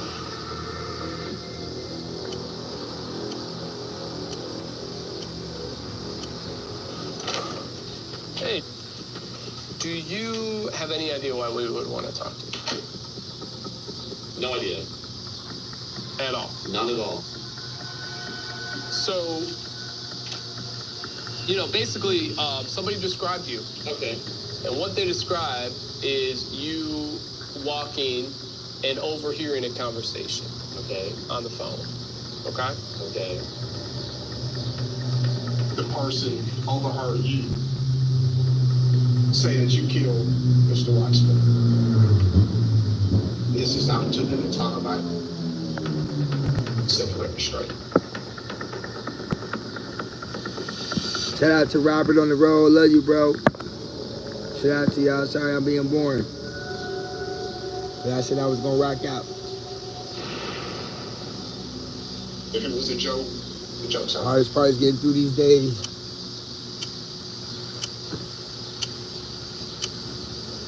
I only talked about it in my criminal justice class. Ooh, I think I'm about to find a spot. Someone asked, did you hear about it? And I said, no, I didn't, and that was it. Okay. Do you remember talking to anybody on the phone? No, I can show you my call history. It's, no one there. Yeah, if you don't mind. There are no calls during the time the witness claims he overheard the confession.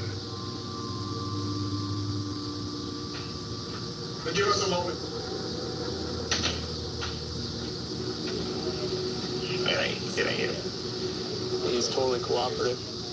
I think my witness thought this was the guy when I sent him the photo, but it's not. It's just a guy that looks like him. We're gonna let him go. Back to square one. We'll probably go back to the University of South Alabama. Look for more camera angles in and around the area to send us in another direction.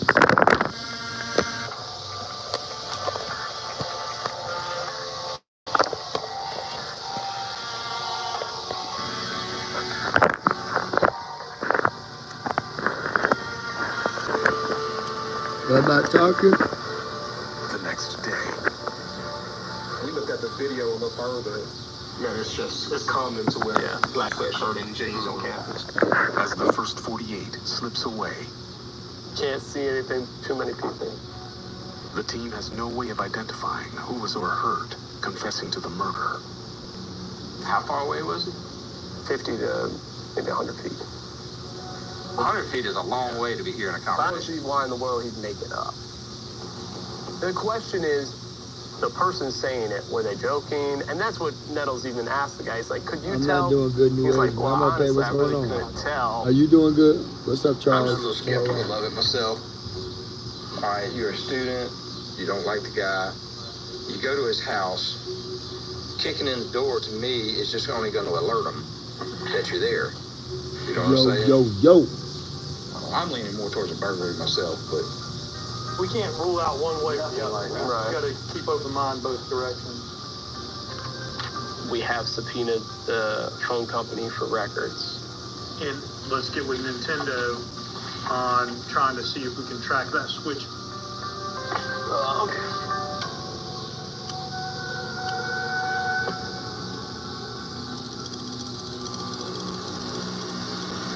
In the first 48, Mobile Homicide responded to the murder of 39-year-old Dr. Matthew Weiser, shot inside his own home.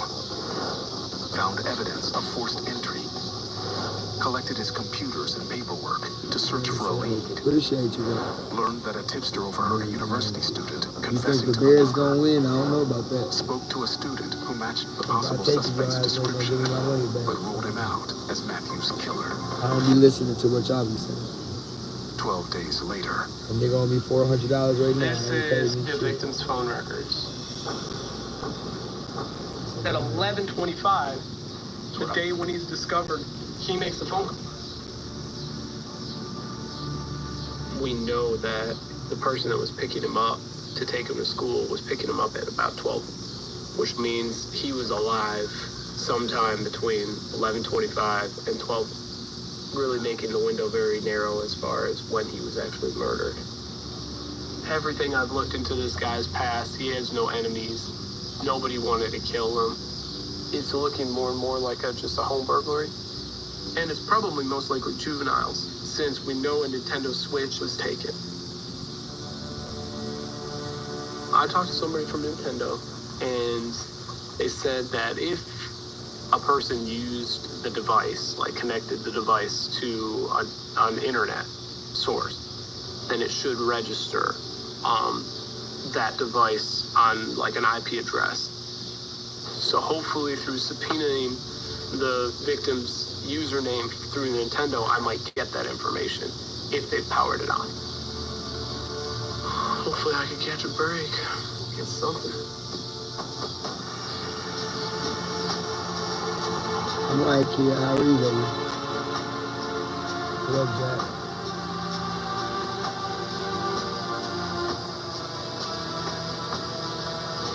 Yeah, that's my man. 10 days later, Oh my God. Barton hears back from Nintendo. On December 7th, about 2 o'clock in the afternoon, the Switch registered on an IP address a week after he was murdered. For how long? For only 10 minutes, from 1400 to 1410. It's like right in here by St. Louis. Yeah. I definitely want to hit it sooner rather than later. Obviously, we'll have the search warrant in hand. I think it's okay. How is yours? Hopefully, there'll be somebody in there. I can focus on y'all. I'm alright. I'm super excited. One way or another, I'm going to get some answers today. Probably take a little nap or try to. It's the middle of the day, right? I ain't got shit. As detectives approach the apartment where the Nintendo Switch was traced, Hey, how we doing? You moving out, huh? Yeah. Come out of here for a second. they find the woman who lives there. So we need to basically take a look around your apartment.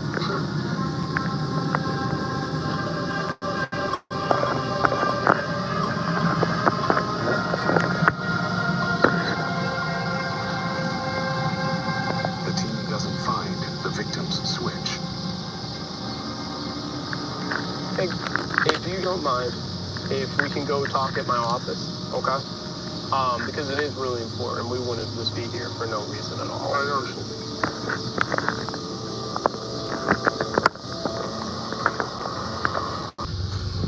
The day that I'm looking into, December 7th, I believe that was Saturday, okay?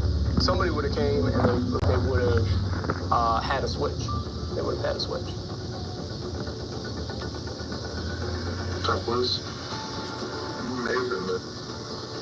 Turquoise and Leslie. Did he have a Switch?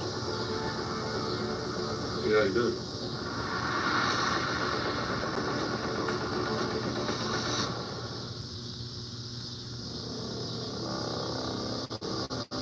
That's good.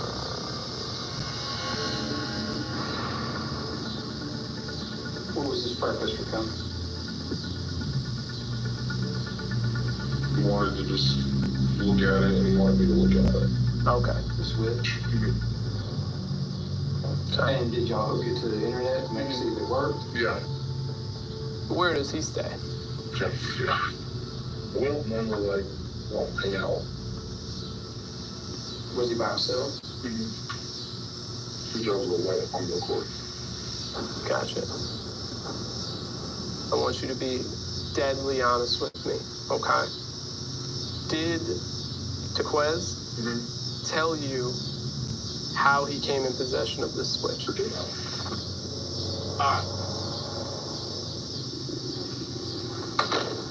So Turquoise is in possession of the Switch. Whether he did it or not is still up in the air. But he comes there for some reason. So that at least indicates that he knows it's stolen. Yeah.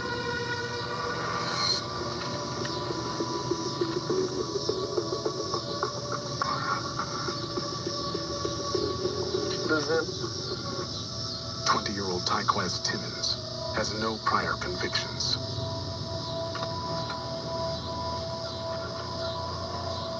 Problem is, man, he don't really lay his head anywhere right now. Dude, we gotta find this Honda. got a tag on the board? I'm looking right now.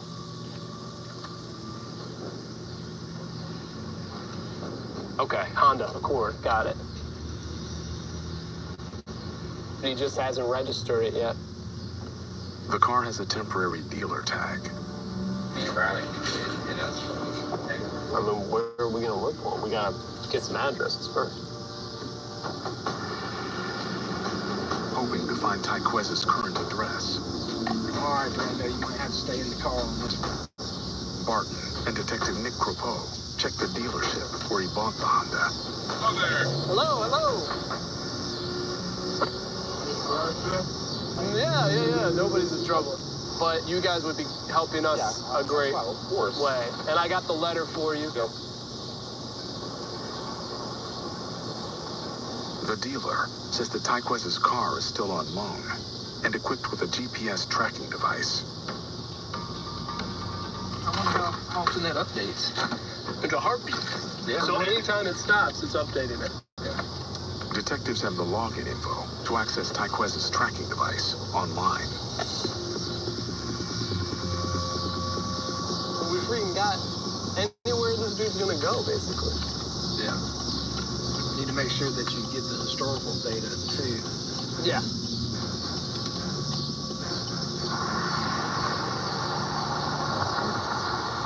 Dude, this system is incredible.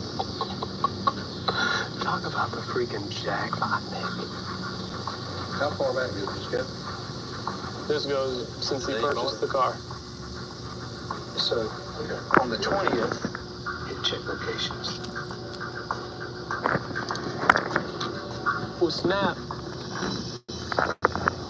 At 11:50, he's at Gaylord Drive.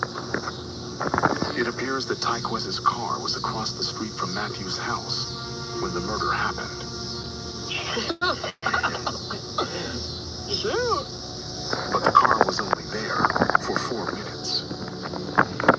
It's just not enough time. Unless he's waiting for somebody.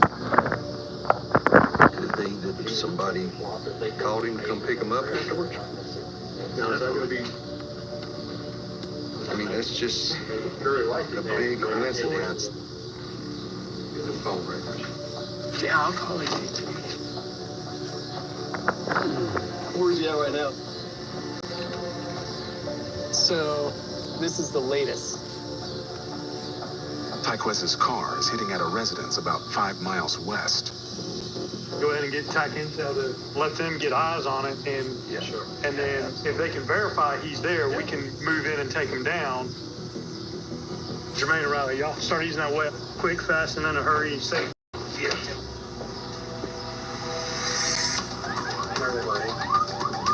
As the team approaches the house, Backup lights are on and moving. Tyquez's car takes off.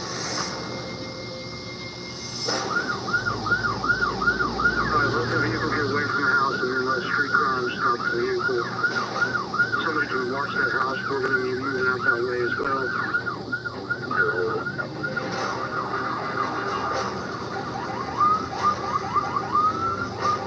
We got the vehicle stopped. Driver, me and the Dana. Give me advice if the target is in the vehicle. No passenger in the car. Tyquez is not in the car, but the driver will be taken to homicide for questioning. I gotta go be at the house then. The team hits the house where the car had been parked.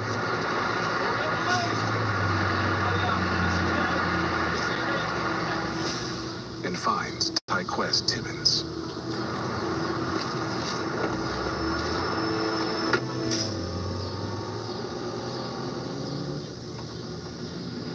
So did you look up this Curtis Womack, Gillespie? This is his half-brother. The driver of the car, Tyquez's half-brother, 23-year-old Curtis Womack Jr., has no prior convictions. I think we need to talk to Curtis first.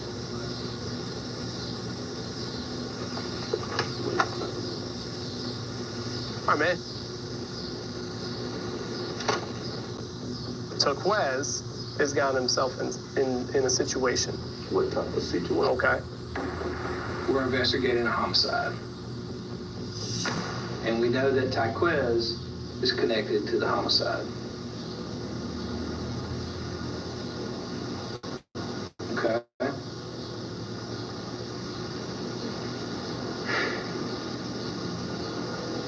I don't know anything. If my little brother did something, he would have told me about it.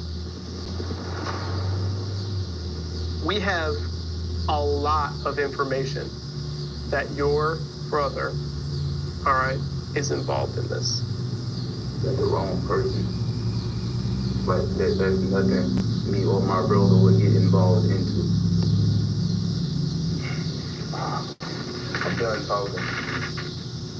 Okay, we're done.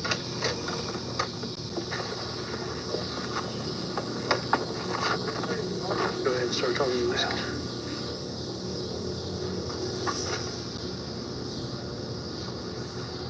Hey man, what's up? Do you have any idea why we'd want to talk to you? For me, I heard I was supposed to tell y'all that somebody about a Nintendo Switch. Okay. So why don't you talk to us about the Nintendo Switch?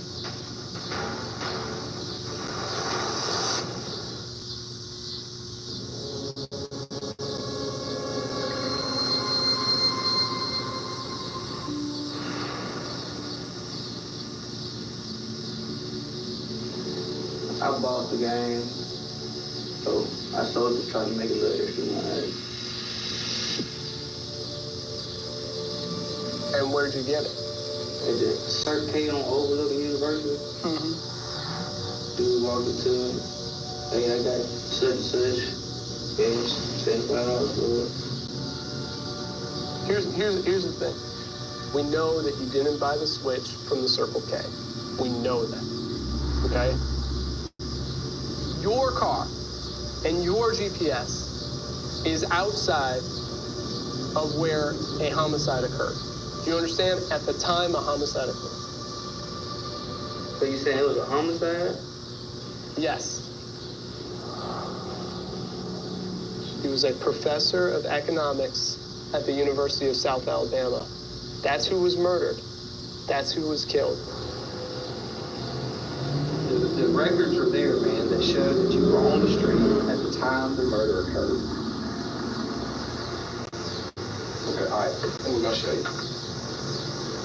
So here's University, okay, right? Gale Yard is right over here. So what was going on that led you to be on that street? I had it through. But just so happened, your car was passing through on Gale Yard at around the same time the murder occurred, and you had the Nintendo Switch that belonged to the guy that got killed. Oh, my goodness. Did you pick anybody up? No, sir.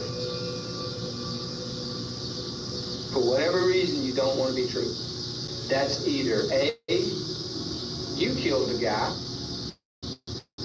or B, you know who killed the guy, and you don't want to tell on him. It's one of those two things. I told everything I knew. You've got to understand that you very well might get charged with murder. If you're not the one that pulled the trigger, there's no reason why you should take this for whoever it is. Yeah, I don't have anything to say.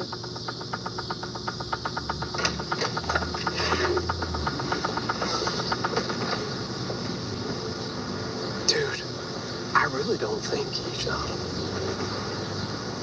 Man, everything points to him rushing over to pick whoever did the homicide up. And I don't know why he's covering for him so much. If he received a phone call, then we'd be able to track that phone number. This is his cell phone. Yeah. At 11:30, he gets the call. That person talks to him for about a minute.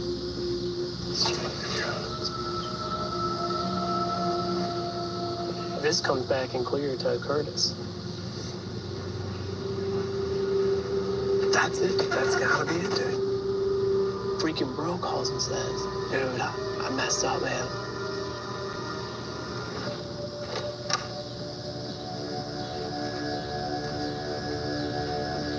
All right, the quiz. These are your phone records. Your brother's calling you at 11:30. He continues to call you all the way up until right when you pass the house when the murder happened. And then all the calls stop. Whether it's your brother or not, man, we're going to jail for murder. It's not. I mean, that depends, man. Got to start with the truth. You do not need to be wrapped up in this. You don't. You don't want to be. I know you don't want to be, but unfortunately, all right, actions outside of your control have put you in a situation, but you have an opportunity. Yeah. Write it down. Sure.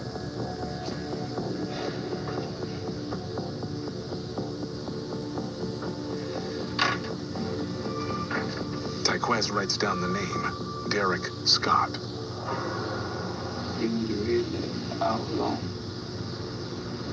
The street. Okay. Tell me why.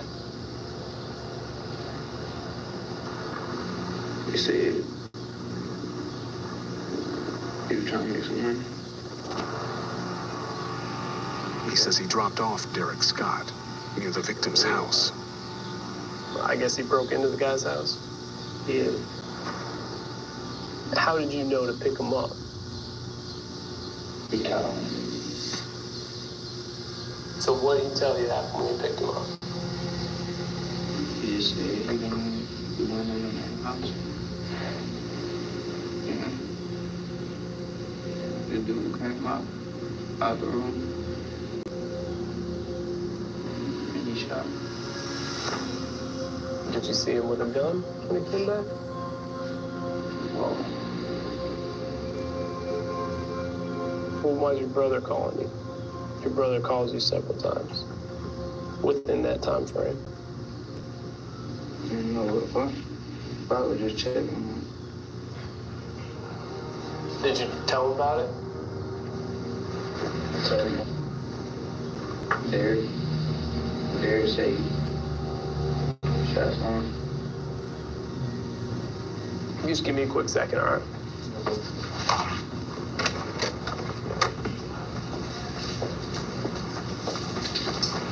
I don't know how that just happened, but I'll take it. You think his brother's somewhere alone? I don't know, man. He's just saying basically that he told the brother everything after he dropped Derek off.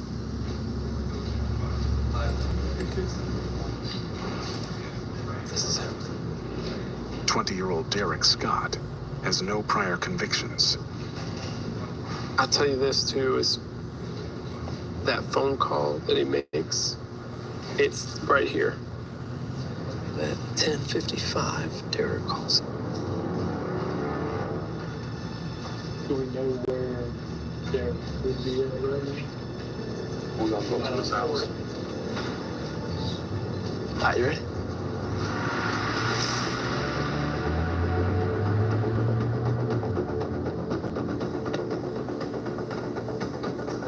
Mobile police! Police! Come to the front door. Derek, come up with your hands up. Let me see your hands.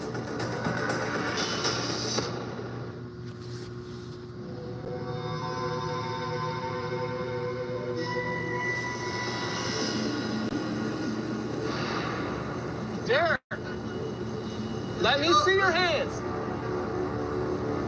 What's going on? We'll explain it, man. Any bullshit, block it. If they talking stuff, just block it. If I wake up to a whole bunch of people, I'm just gonna block it.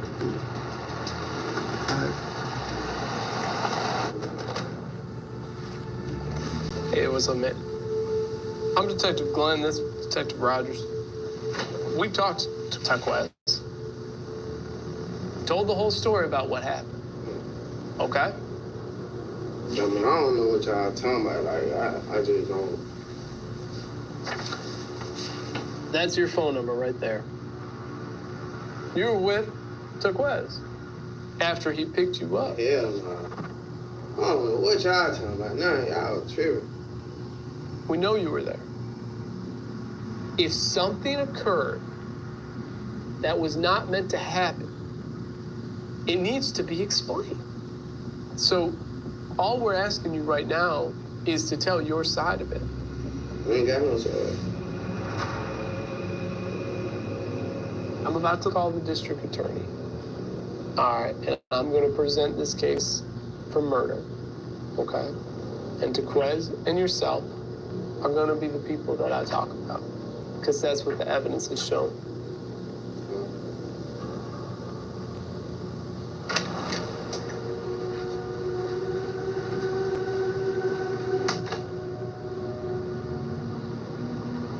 All right, man. Sounds good. Wow. What did he say? He said we can charge them both with felony murder. Good job, Jimmy. Good job, man. All the phone records have them calling each other back and forth. That's the cooperator. 24 days after Matthew Weiser was shot and killed, Derek Scott and Taquez Timmons are charged with his murder. I need to get the brother's phone records and see whether or not he was there. Yeah. Curtis Womack Jr. will be released until the team can examine his phone records and location at the time of the murder.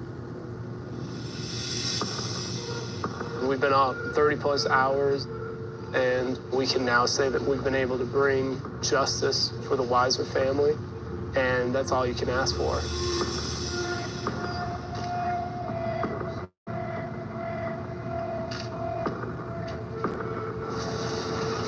Tell my mama I love you. All my people. This case really boils down to greed. I want something that doesn't belong to me. And in the end, Dr. Weiser lost his life. Students lost their professor. A father lost his son. And you can't replace that. And it's just senseless. And it didn't need to happen.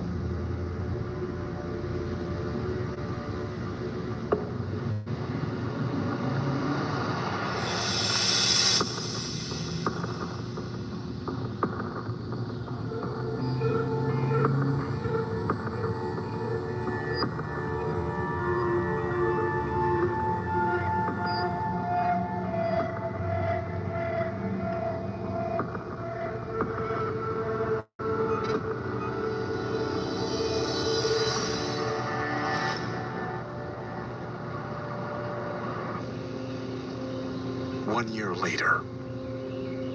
Hi, Dad. How are things going? Well, I mean, obviously I miss Matt. Matthew's father and brother remember him. His absolute favorite sport was LSU football. LSU won the national championship this year, so I know he would have enjoyed that. I actually texted him the night of the victory, even though, of course, he'd already been gone for a few months by then. We're still going to be guessing to some extent why somebody would kill Matt. It seems so senseless. The individuals who did it, the actions they took resulted in the death of someone who hadn't done anything to deserve it. It's quite likely that someone who would do that to other people as well. I feel the exact same way. It's good that they're off the streets.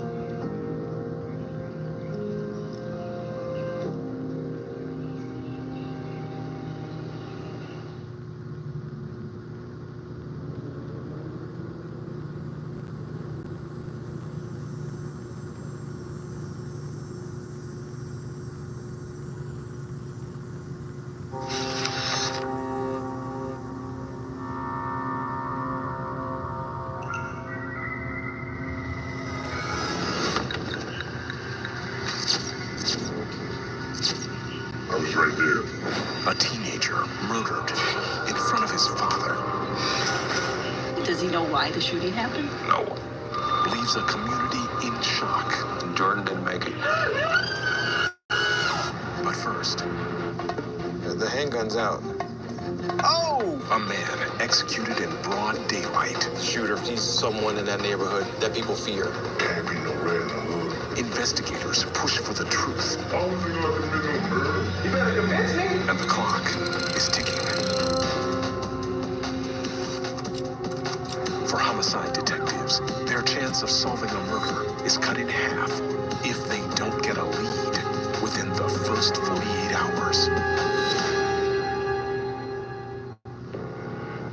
New Orleans, Louisiana, 7:08 a.m. On the 1900 block of 6th Street, a gruesome discovery.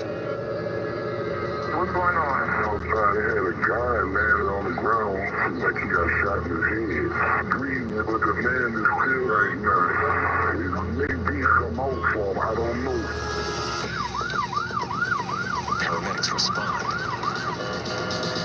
and transport the man to the hospital, where doctors rush him into surgery. Across town, Detective Ryan Vaught is at the scene of a suicide and is up for the next murder. Hello? Okay. The shooting victim is dead. We still have a crime scene? All right, remain there for me. I'm clearing from this. Thanks. Yeah, obviously you're up, ain't you? Yeah. Oh, that's why you're reacting. That's why I'm on everything, buddy. So much going on at one time, you know?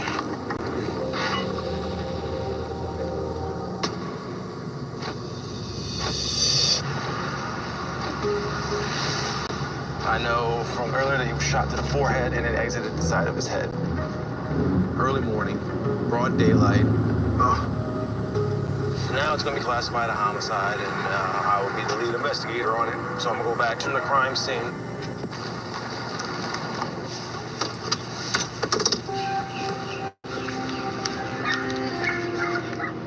Bob, you saw the body on scene? Right here, Ryan. Okay, here's the blood, all right. The victim, 36-year-old Elliot Veal, known as Al, lived with his mother and had an 18-year-old son.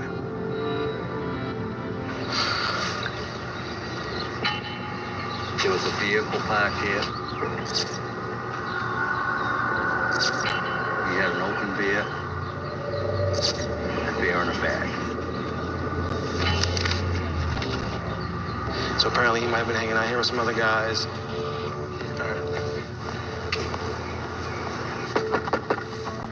Police. Sorry to bother you. There was a homicide out here this morning. Did you happen to hear or see anything? No, man. I sleep with earplugs. You know the gentleman that was killed here this morning? Like, the regular everyday person. I actually heard the shot, but I walked to the porch, I see the dude laying there, full of blood. Any arguing, any loud disturbances this morning that you heard but just didn't come outside for?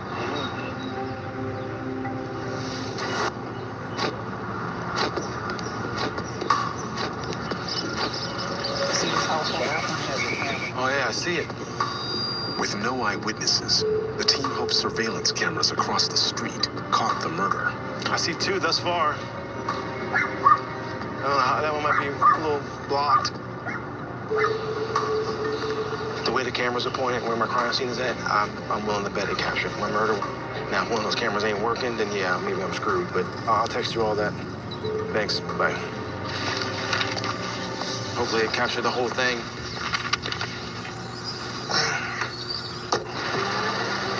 This may have been some sort of robbery. But when I hear one gunshot to the forehead, no, this sounds like this was an intentional act, that they wanted this guy dead, and it wasn't just a robbery gone bad.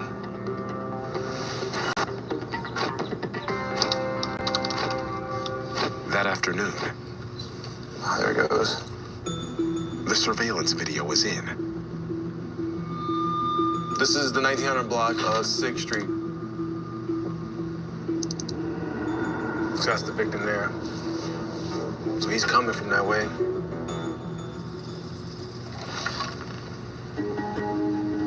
Two guys walking up the street here. So they're arguing. The victim is confronted by two suspects. He looked like he was pulling it out. The tall one appears to have a gun. He takes it out right there. He got it hidden behind his side. The second suspect grabs the tall one's arm. It's like he's trying to grab something. He's trying to grab the gun from him. Watch big man. Oh! 1,200 miles away, Minneapolis, Minnesota, 3:30 p.m. In an apartment on the south side, gunshots ring out. 911, what is the address and emergency? Someone just ran in here and started shooting. Is anybody down? Yes, I'm right outside. Okay. What happened? I'm still beating, but he's getting out of the process. Paramedics respond and find a young man lying on the kitchen floor, shot. They rush him to the ER. But doctors cannot save him.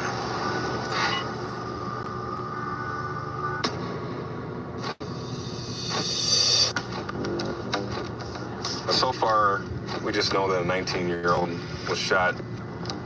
It hits home when you see a person who was very young, whose life has been taken away. Sergeant Christopher Gators, a 22-year veteran of the force, knew he wanted to be a police officer since the age of 7. I had the opportunity at a young age to meet with a police officer. He took the time to speak with people and listen to their concerns about their community, and it inspired me to want to do the same.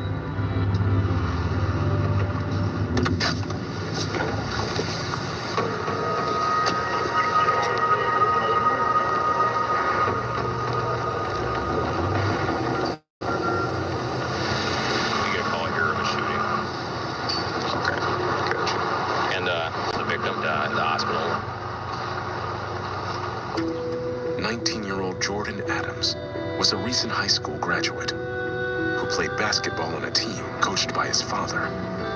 He worked long hours at a restaurant to support his young son. Dad, in front. They're both in the apartment at the time. Okay. And Dad's going to the hospital? Dad's going to the hospital. The victim's father and the friend who called 911 will be taken downtown for questioning. You want to go upstairs with me, then take a look? Yeah, then I'll scoot downtown.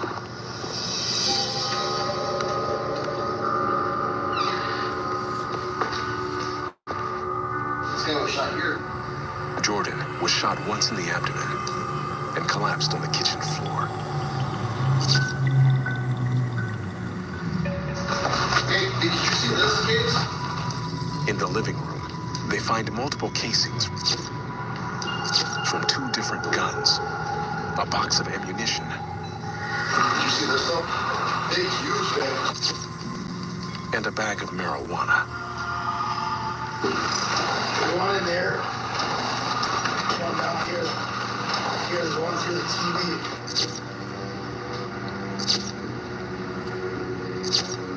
It looks like there was a shootout.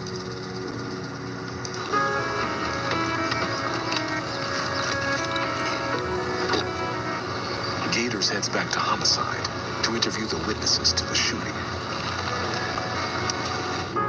There were shots fired in 2 different directions.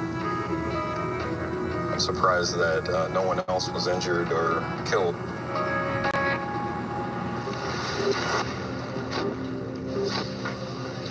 You want to talk to her? Sure. Gators and Sergeant Robert Dale talked to Jordan's friend, who called 911. All right, where were you when the shooting happened? I was sitting in the hammock chair, facing out the window. I was just on my phone. The door came open and then I heard gunshots. So I didn't look at who it was. I didn't see anyone. You know how many people there were? No, just Jordan.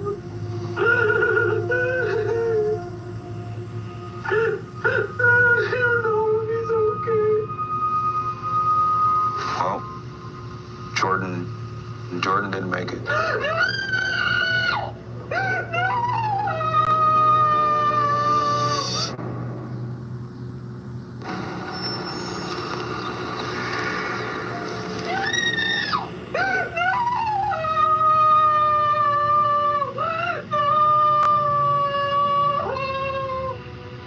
I'm gonna grab your mom, all right?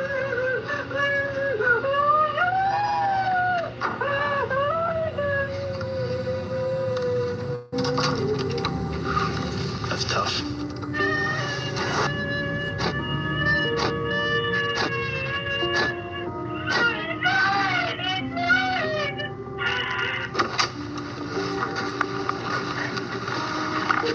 Detectives turned to Jordan's father, Johnny.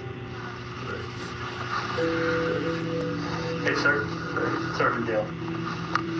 Shoot. Sorry I had to be under these circumstances. And sorry for your loss, too. Let's kind of start off at the beginning here. Were you in the apartment at all? Yes. Someone wanted me to see his apartment. He says he was visiting his son when 3 men showed up at the door. Okay. You never seen those guys before? No. Okay. One guy came in, smiling. When the next guy came in, and the third guy came in, he just had the gun in his hand just like this. And then when he turned, I heard boom, boom. My son must have grabbed his gun. Well, did Jordan shoot back at all? Jordan. I think Jordan was the initiator.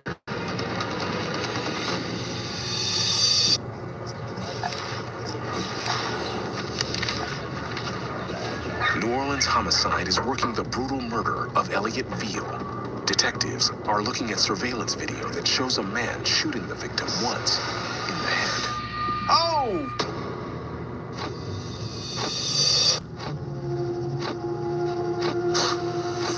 Just got him. Yeah, big boy just shot this dude just to shoot him, bro. If that dude's big, he's gonna be identified. Somebody gonna know him. You know, the apartment complex across the street has cameras showing Dry Edge Street. Yes. We're gonna have to get that. Maybe we got a clear shot of who they are. Detective Ryan Vaught reaches out to Project NOLA, which runs a citywide network of surveillance cameras. At about 7:06, I see them turn the corner from Dry Edge onto 6th. You should see them here, hopefully. Okay, appreciate it. Bye. He says the cameras catch that intersection. The technician's working on that now for me, so hopefully that'll give me a clearer picture of who I'm looking for. That apartment's gonna be key.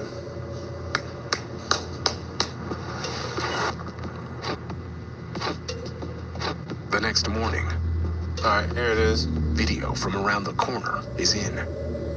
Oh, look at that video. Damn. Oh. That's him right here. No? Yep. That's him. Minutes before the shooting, the 2 suspects confront several people at a house around the corner from the crime scene. He's arguing with whoever this is. Mm-hmm. Oh, he pulls it out. During the argument, the shooter takes the pistol out of his pocket. He's looking for trouble.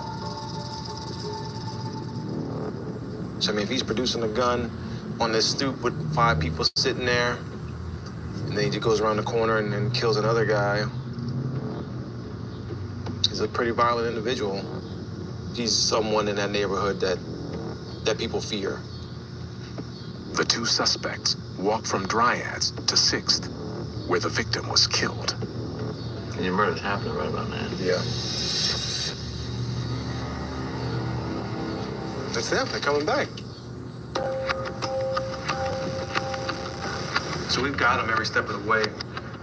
Just now gotta figure out who they are. All the video in the world. It's not gonna tell me who he is. If you grab the guy that was sitting on the stoop. The white t-shirt? Yeah, that was talking to both of them. He's gonna know who they are. That's what you need to find. Yeah.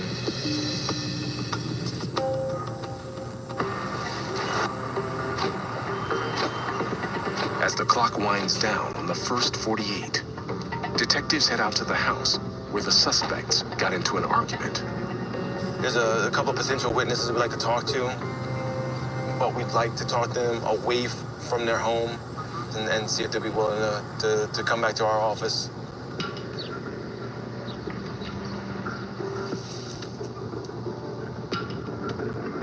That's probably one of those dudes that was out there. Yeah, and it's just gonna do me no good. I'm gonna have to get them away from this house. They spot one of the men who was on the porch in the video. I'm just gonna ask him to take a ride. I'm like, come on, bro. How you doing? I'm Ryan involved with the NOPD. I'm asking you to come down here. Why I gotta come down? I'm just asking you to come down here so I can talk to you for a second.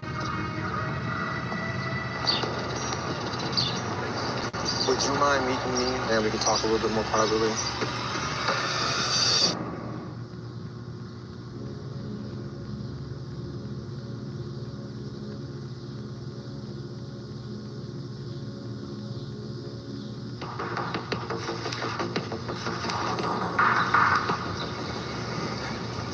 Come here, man. We just want to talk to you.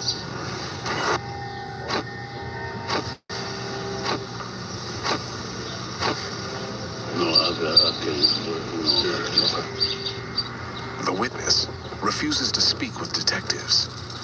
All right, well, you know how to get a hold of us, please. Damn it. It's frustrating to have all this video, to have the whole murder captured on tape. The lack of cooperation that you receive is just very frustrating. So I am no closer now than I was the day of the murder.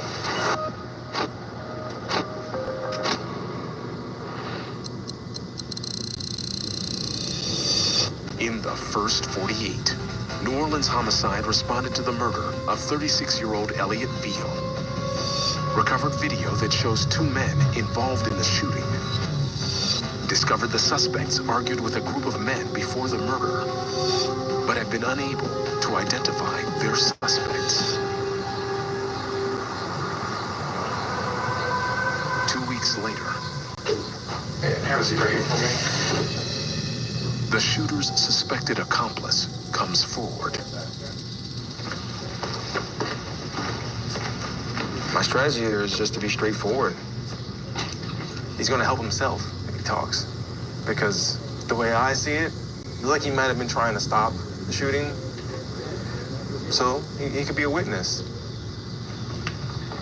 And that's the route I'm gonna take with him today. So why do you think the homicide investigator wants to talk to you? My sister's gonna see about the murder of 116 and now. That's correct.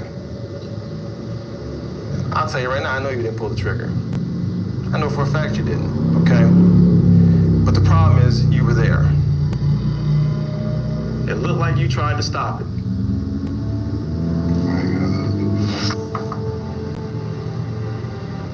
Okay. Who's that? Where, are you in that? Where y'all going? Going to commit murder right now. You too. No, Auntie. What did I just show you? I was gonna commit no murder. You better convince me.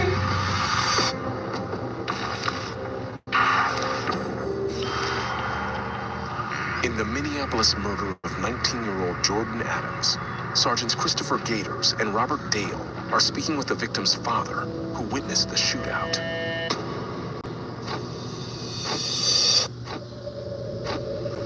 Jordan, I think Jordan was the initiator. You think he shot first? Yeah. And I guess the guy turned and went boom, boom. It went boom, boom, boom, boom. Then it just got chaotic. And they dashed out the door. Okay.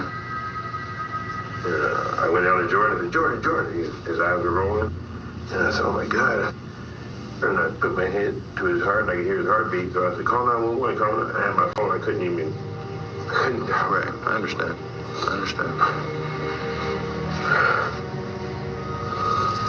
Now, Johnny, now the person that you saw with that gun, If it was like, okay, grades or what? Did it seem like your son knew these people? Yeah, he knew him. He wouldn't have let him in, you know. What about any drugs in the apartment? I don't know. If it is, probably the weed in there. Okay. And why would you say that? Because he smokes weed. I mean, does he deal weed? That I don't know. Just make sure we get this straight, though. Do you think your son shot somebody in there? I think he shot that person that had the gun. That guy, whoever he shot, was hit. okay.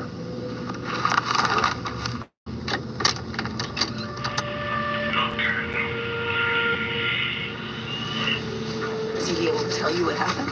Pretty much, yeah. Does he know why the shooting happened? No, yeah. He's broken down a few times, but he's doing well, very well for someone who lost their son today. I really appreciate you coming down. You helped us out a lot tonight. I know it's tough. Yeah, it was tough. All right. Let me give him a card, okay? And when an arrest is made, well, you're going to be the first to know. Okay. All right? Sorry. All right? All right. Take care of yourself, all right? And we'll be in touch. All right. All right? Yeah. All right.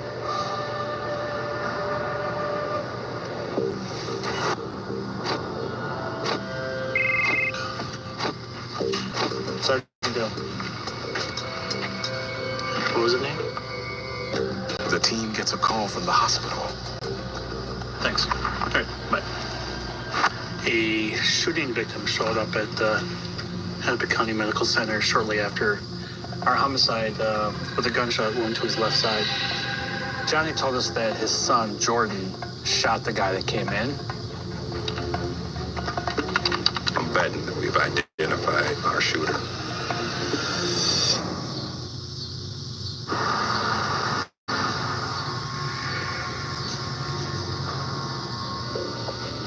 He verbally gave his name as Eugene Watkins. I'm just trying to see if he's got any booking photos with the state, and I don't see it. 18-year-old Eugene Watkins does not have a criminal record. We don't know at this point if he's involved. Eugene is recovering from surgery. They'll have to wait to interview him.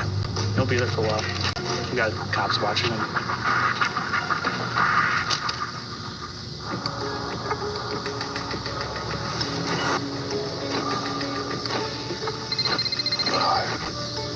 Running on adrenaline right now. No lunch. Yeah. Okay, thanks. Bye. Eugene is out of recovery. We're going to head to the hospital and talk to the shooting victim that showed up shortly after our homicide. Our approach is to treat him like a victim. See if he'll talk to us and see whether or not he's involved in our homicide or is he involved in something totally different. You have lunch today? I ate lunch. Starving. All right. You ready to go, Bob? I've been waiting for you to eat your pretzels. Let's go, man.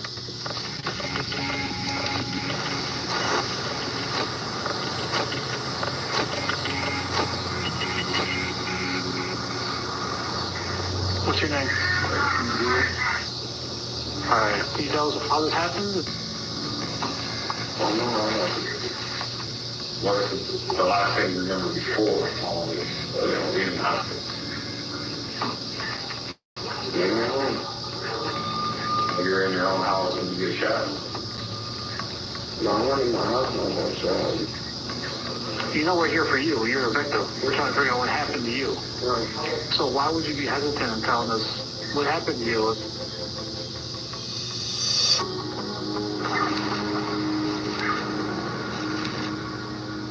In the New Orleans murder of 36-year-old Elliot Veal, Detective Ryan Vaught is questioning the shooter's suspected accomplice.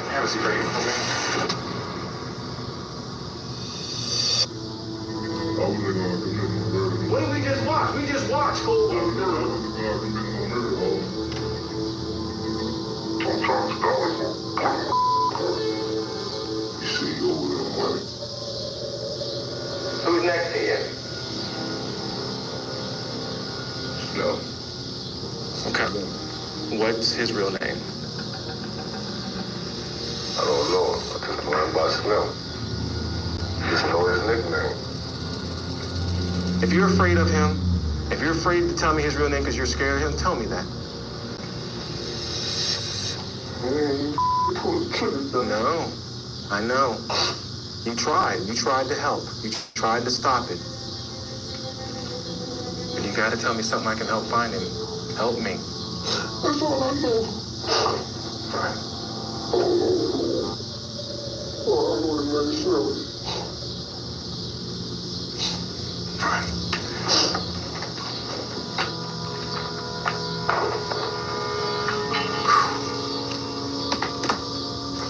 Call and scan and see if he knows the Slim and sending drives. Tension in my back. Correct. All right, thanks. 6th District Task Force are all going to start asking around and seeing what they can find out.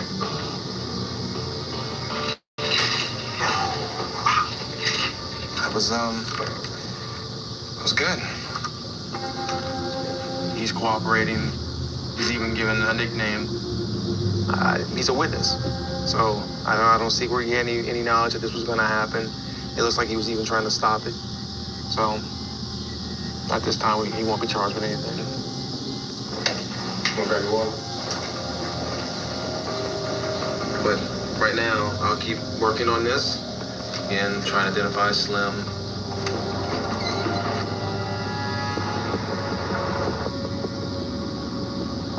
Days later. Detective New Orleans Police, that's right.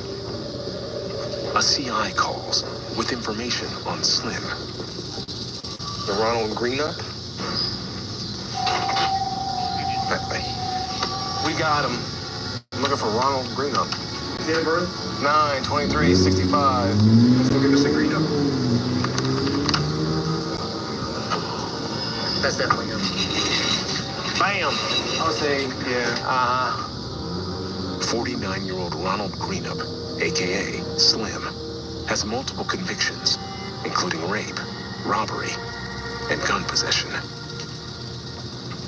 Man, you gotta get the lineup made. Yeah. Your boy in here. Hey, it's the detective. I need to meet with you, bro.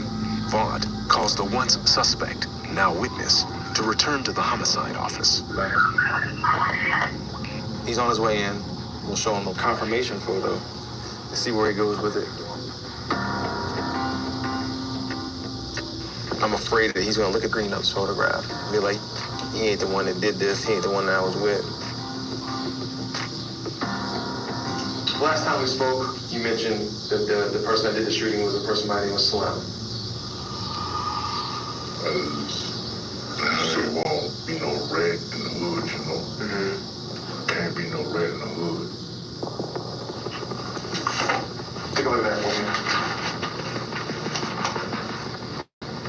Who was that?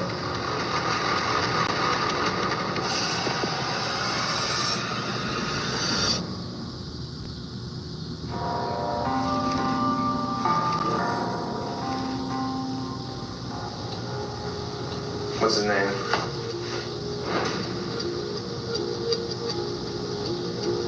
Ronald Greenup. His name's Ronald Greenup? Perfect. What did you see Ronald do? I know it's tough. I understand, all right? shot. Trust dog. Right there. Got it.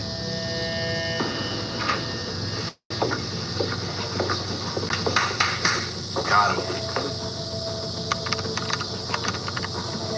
Vaughn types up a warrant for Ronald Greenup's arrest. The hunt for Greenup is on.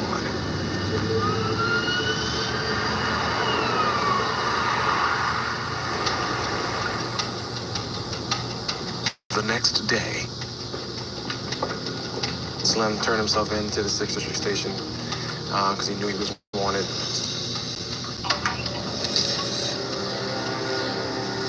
Okay, I'm gonna go make the introductions.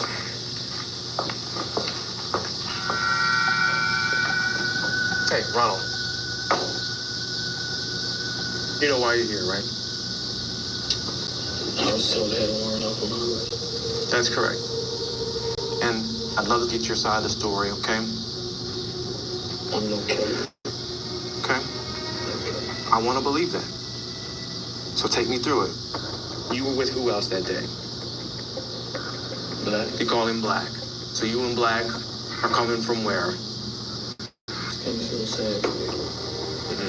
He says they were headed back from a bar when Black spotted the victim. Black man. He was like talking about this white girl. Okay. You know this dude's name? Okay, so then. Thank you. Telling me that Black shot him? Look at me like a man. Come on. You know why you can't? Because you know that's a bold-faced lie. You pulled the trigger. That's why you doing this. Yeah. Yes. Come on, man. For once in your life, stand up and be a man. Huh? Take responsibility.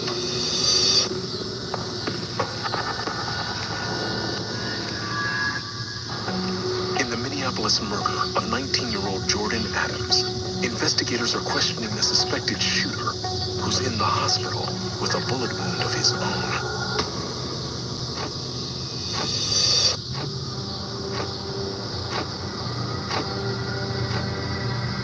How you think we can get the bottom of it? I don't know. I don't think it's done. So why is that?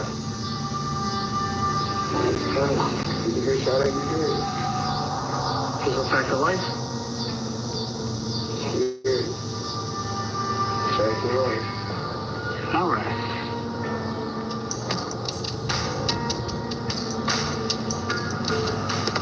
This case is getting me headed. Mr. Watkins up there, he remembers being at home with his mom. Doesn't remember where he was. Doesn't remember who shot him. You know what I think, Bob? I think we should focus on the other suspects. They're going to be able to identify that dude. Want to go home to some sleep? Yes.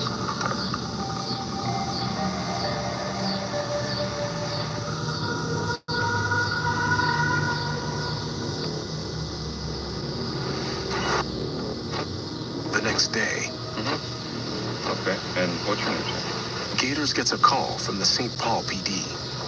Okay. One of the suspects who came into the house is willing to turn himself in today and speak with us about the murder of Jordan. He's willing to talk, and we're going to be willing to listen.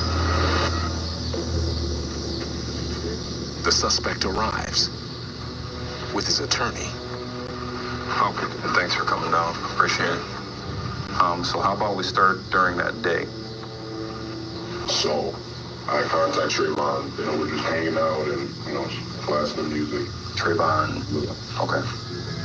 He says his friend, Trayvon Little, picked up a third man. But I was what you refer to him as he. How come he? The guy was like, hey, where can we get some weed? He claims the three of them went to buy weed from his friend, Jordan. Once Jordan opens up the door, he comes in and says, here, give me all that. And that's when Jordan walks around this way here to grab the gun.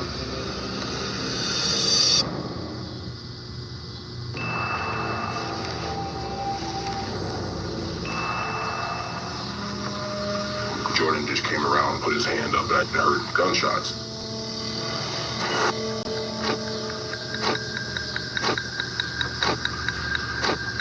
That's when he turns this way here and starts to shoot at Jordan, and I'm just laying down there until the gunshots stop. He got hit. He got hit right here in this area. Okay, how do you know that? He says they took E to the hospital, not realizing Jordan had also been shot. That's when I saw the stuff on Facebook about it. You find out through Facebook he didn't make it, right? You know, so that's when I contacted him, basically turning myself in. Okay. We get a look at some photos? Sure.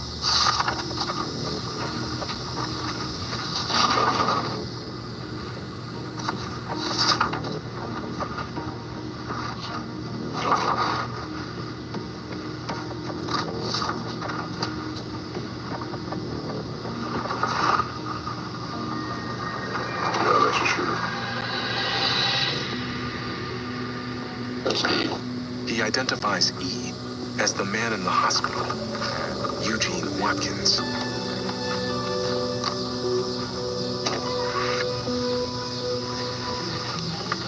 Once Eugene Watkins is released from the hospital, he's going to be going straight to the jail. And that pretty much leaves us just with Trayvon Little. The team issues a warrant for the third man who was allegedly in the apartment. 21-year-old Trayvon Little has no criminal convictions. Feeling very good about what's taking place. We're moving on quickly. Jordan's friend will not be charged. Seems that he was used by our shooter to get into the apartment, and he is now turned into a witness, and he has helped us identify our two other suspects in the case.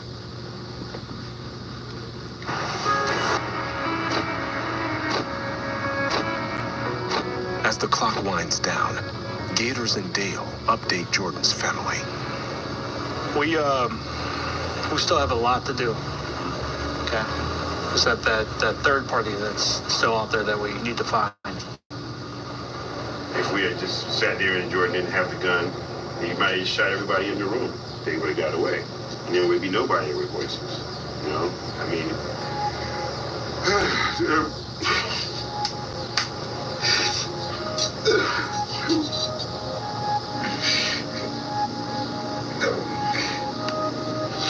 my son was not a gunslinger, a gangster.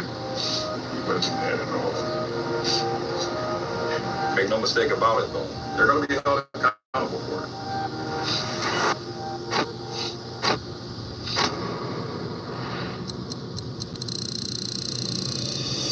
In the first 48, Minneapolis Homicide responded to the murder of 19-year-old Jordan Adams, interviewed his friend who identified the suspects, arrested the shooter, Eugene Watkins, at the hospital, and are searching for a second suspect, Trayvon Little.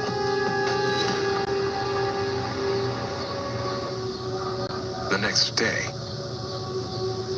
Trayvon Little turns himself in and requests an attorney.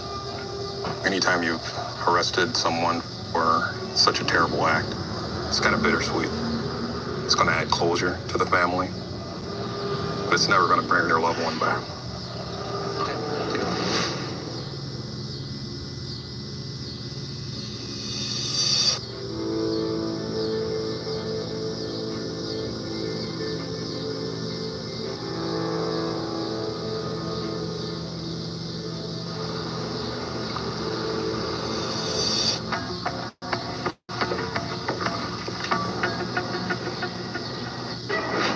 In the New Orleans murder of Elliot Veal, Detective Ryan Vaught is trying to get suspect Ronald Greenup to come clean. Come on, man. Take responsibility.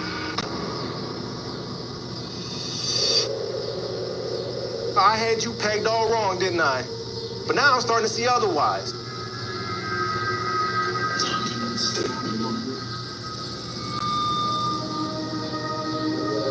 Oh, true, girl.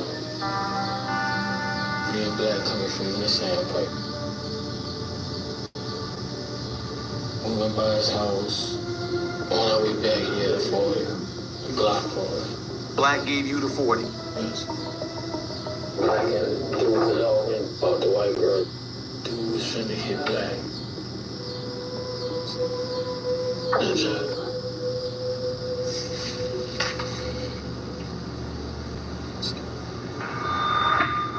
You shot dude.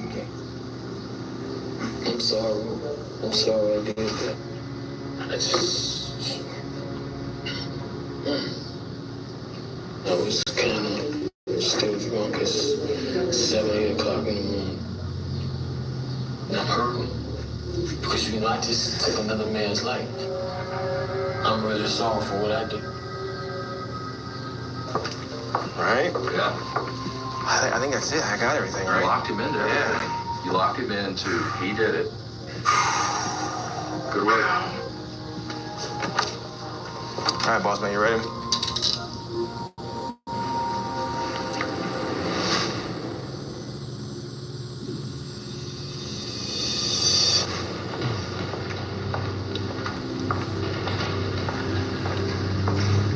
I think it was just a drunken morning. They left the club. He was drunk with power with that handgun, drunk on alcohol, and just wanted to be a bully that day. Simple as that. Elliot was minding his own business, and next thing, he's dead. I'm happy that I'm able to go to the family now and say, hey, we got the person that did this to your loved one.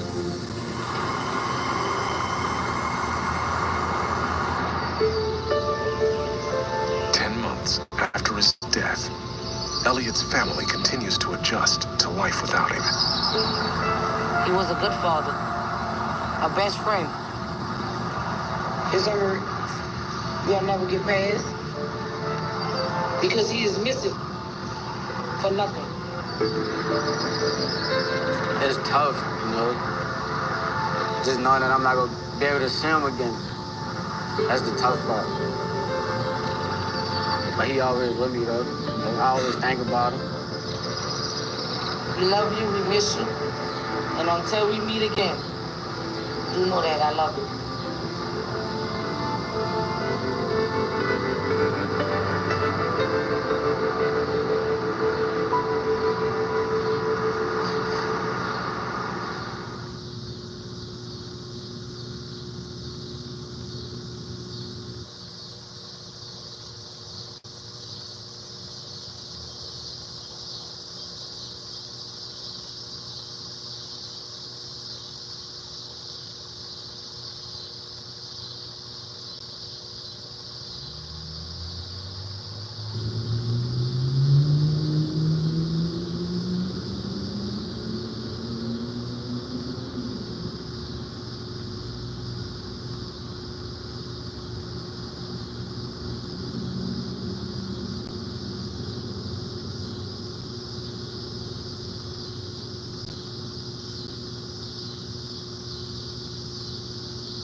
Thank you.